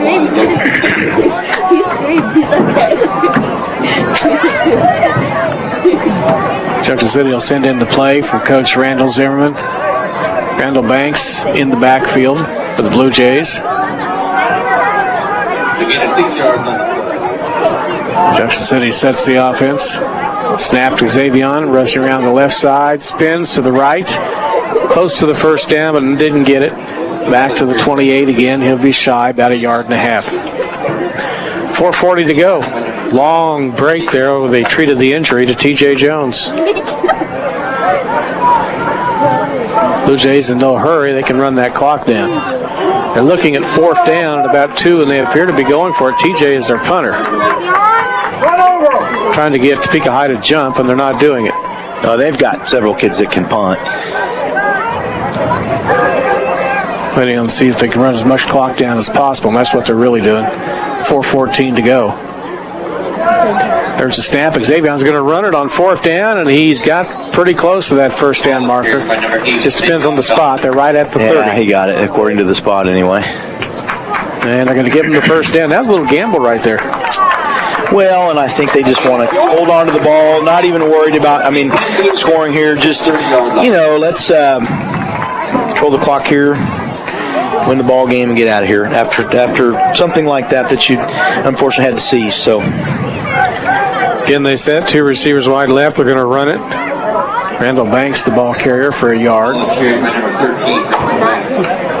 Second down, 9 coming up. Looks like Cooper Bogenhagen's now in that backfield. Yeah, he's playing fullback. And they've got Randall Banks is going to play the A-back position is what they're doing. He's going to play where TJ was playing, and they've got Cooper at fullback. Second down, 9 coming up for the Blue Jays. Rush Randall around the right end, spun forward and falls to the 33. Well, and it's the Blue Jays already a little thin in the backfield. We talked about it. David Rowell, has an injury, the starting quarterback. So Xavier, the starting fullback, is now playing quarterback. Griffin Bohannon was injured earlier, and so we're short there. And then, of course, now TJ. And so, yeah, just going to see some different guys are going to have to step up for the Blue Jays. They talk about that. Injuries, what do? They create opportunities for your younger players. And so, we'll need some guys to start stepping up here. Elijah Byers comes in on offense. They pitch back to Randall, trying to sweep left him. They drag him down by the jersey, back up to 27 for a loss of 3. So they'll move the yard marker, but just 2.5 minutes now remaining in the game. Yeah, Blue Jays are going to punt here. Who handles that next in line? Well, it looks to me like it's going to be Keegan McConnell. He's listed. They talked about him being a punter. Why does that look like a face?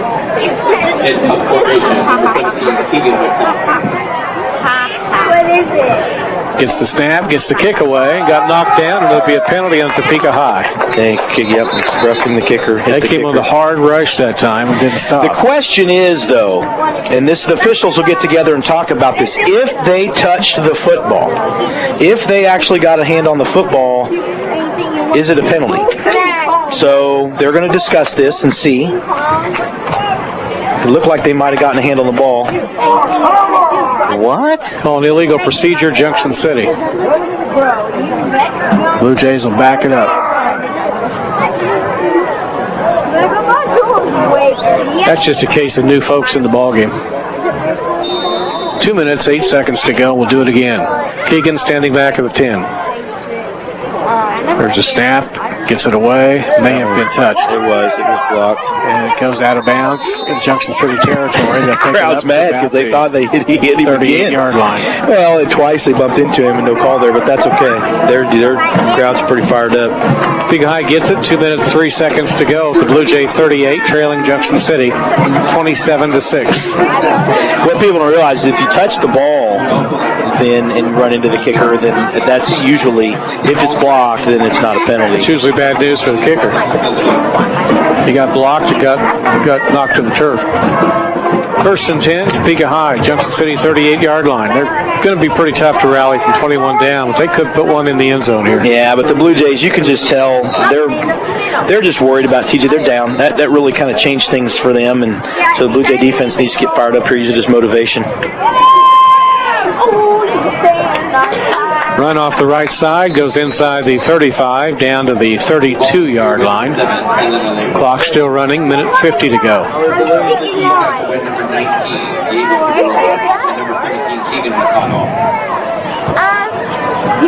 They'll re-huddle and send in a play. Topeka High not playing with any sense of urgency. They're just running his clock out too. 90 seconds to go. And a whistle. So they didn't get to have the chance to run the play. Anything you want to do. The three-headed dragon.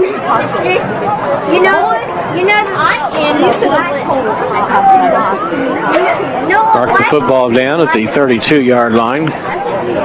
It's like Cooper Bogenhagen coming in for Junction City on defense. Minute 28 to go. From the 32-yard line. Carlos Kelly sends a play on from the Trojan side of the field.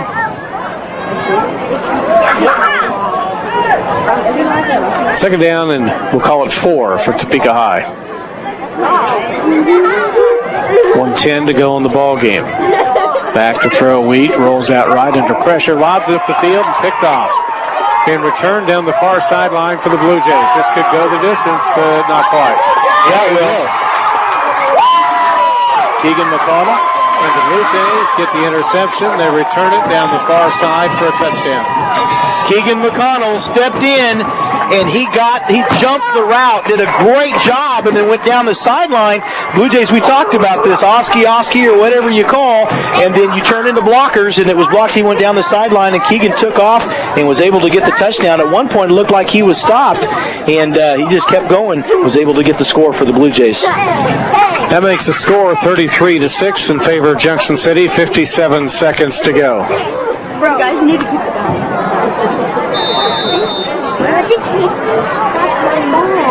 Marion Sellers takes the snap, saved it actually. Kick is on the way, and that extra point kick is good. We'll stay here with 57 seconds left. That goes to show you how good a holder Demarion has become, and I mean that because Trey Goggins last year was an incredible holder, and Aiden would talk about it all the time. And same thing, with Green, the center, and so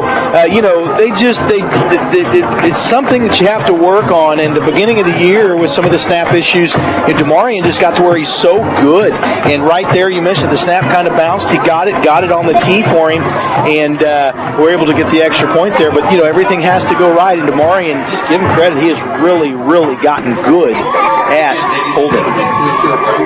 Well, the Blue Jays get set to kick off from their 40. We're in the final minute of tonight's ball game. Junction City leads 34-6. By placing all trash into one of the mini trenches located. Hayden tees it up.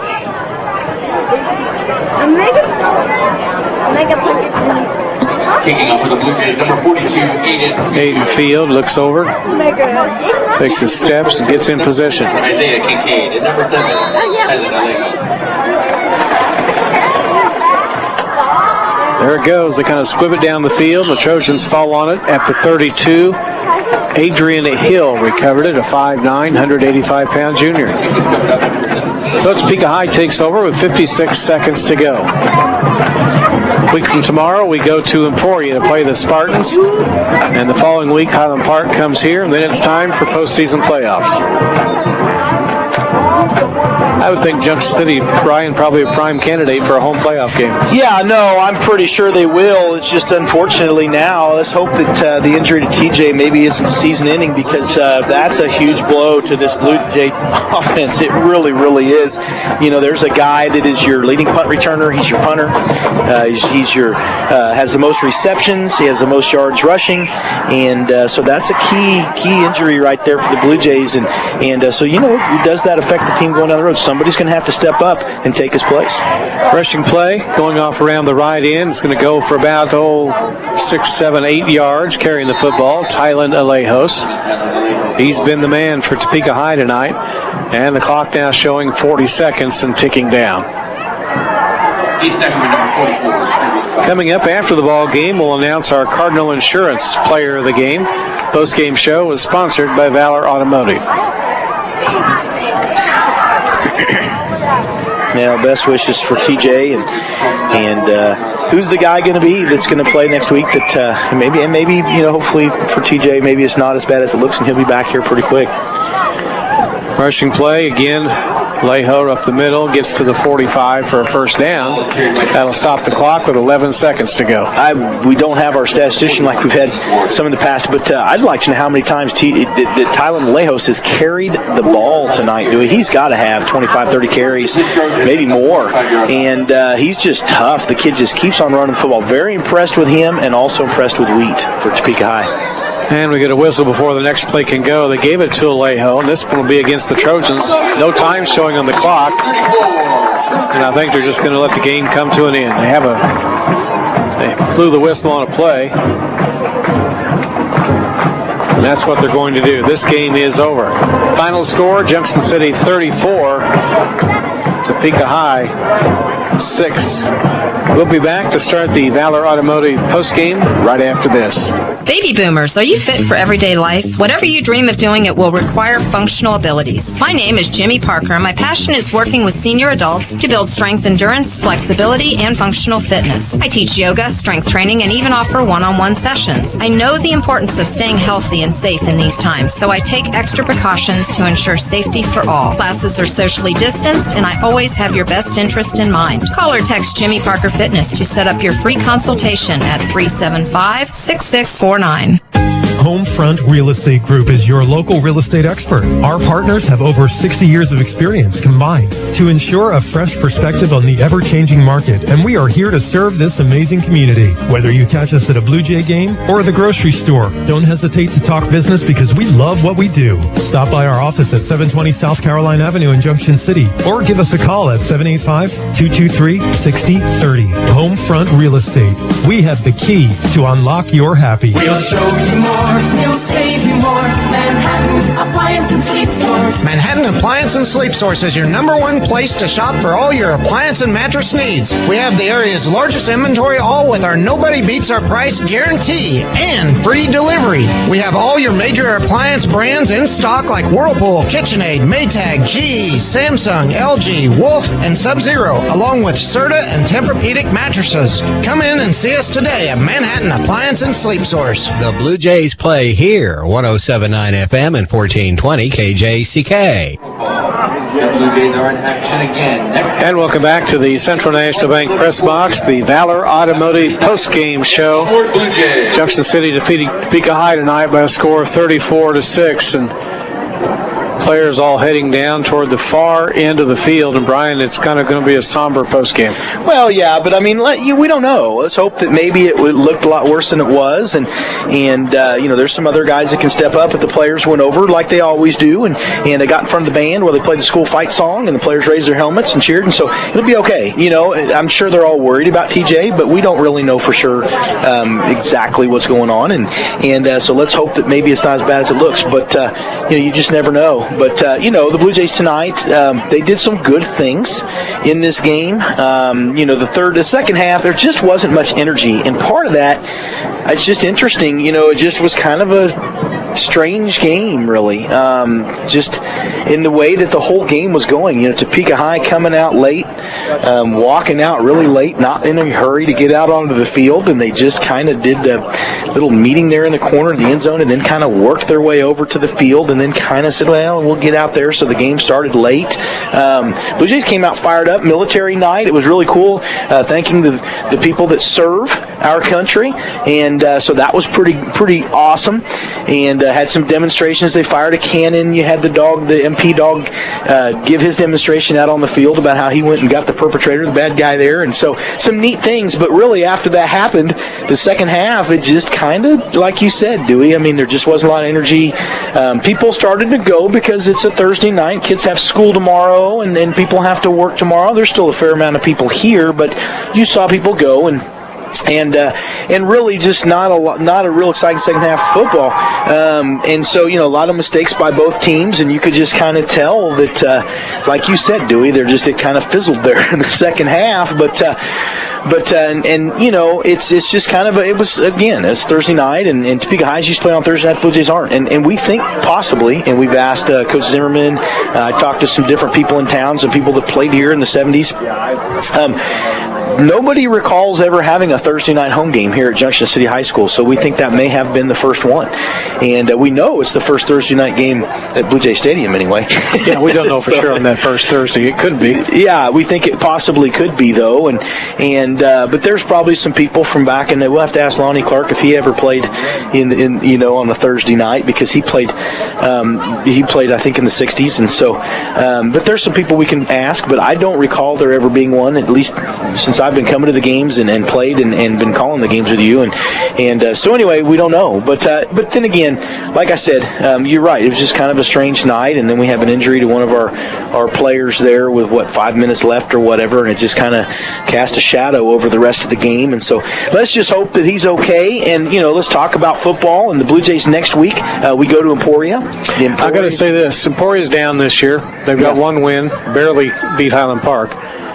But whenever Junction City and Emporia play in anything, weird, crazy stuff happens. And especially when we go to Emporia. It's not even, I see it It's here. not an easy place to play. It's here too, you're right, but it's not an easy place to play when we go to Emporia. Emporia plays Junction City very well, and funny things happen. They always do, and you're exactly right. And then we finish out here at home with Highland Park, and so, it's hard to believe that there's just the 2 games left in the regular season, and then hopefully we'll host, if we win out, we should by all rights host a home playoff game here, and then the second week, you never know. You and I were kind of speculating a little bit the other day, and by no means are we trying to forecast what could happen, but the Blue Jays, we don't know if the Blue Jays is. So the way this used to work, and I think they've changed it used to be that if you hosted the first week, you were supposed to not necessarily host the next week. They've changed that. They've changed that. Now it's the higher seed. Higher seed hosts every time. And so the Blue Jays really ought to be, at least right now, it looks like in the West, the Blue Jays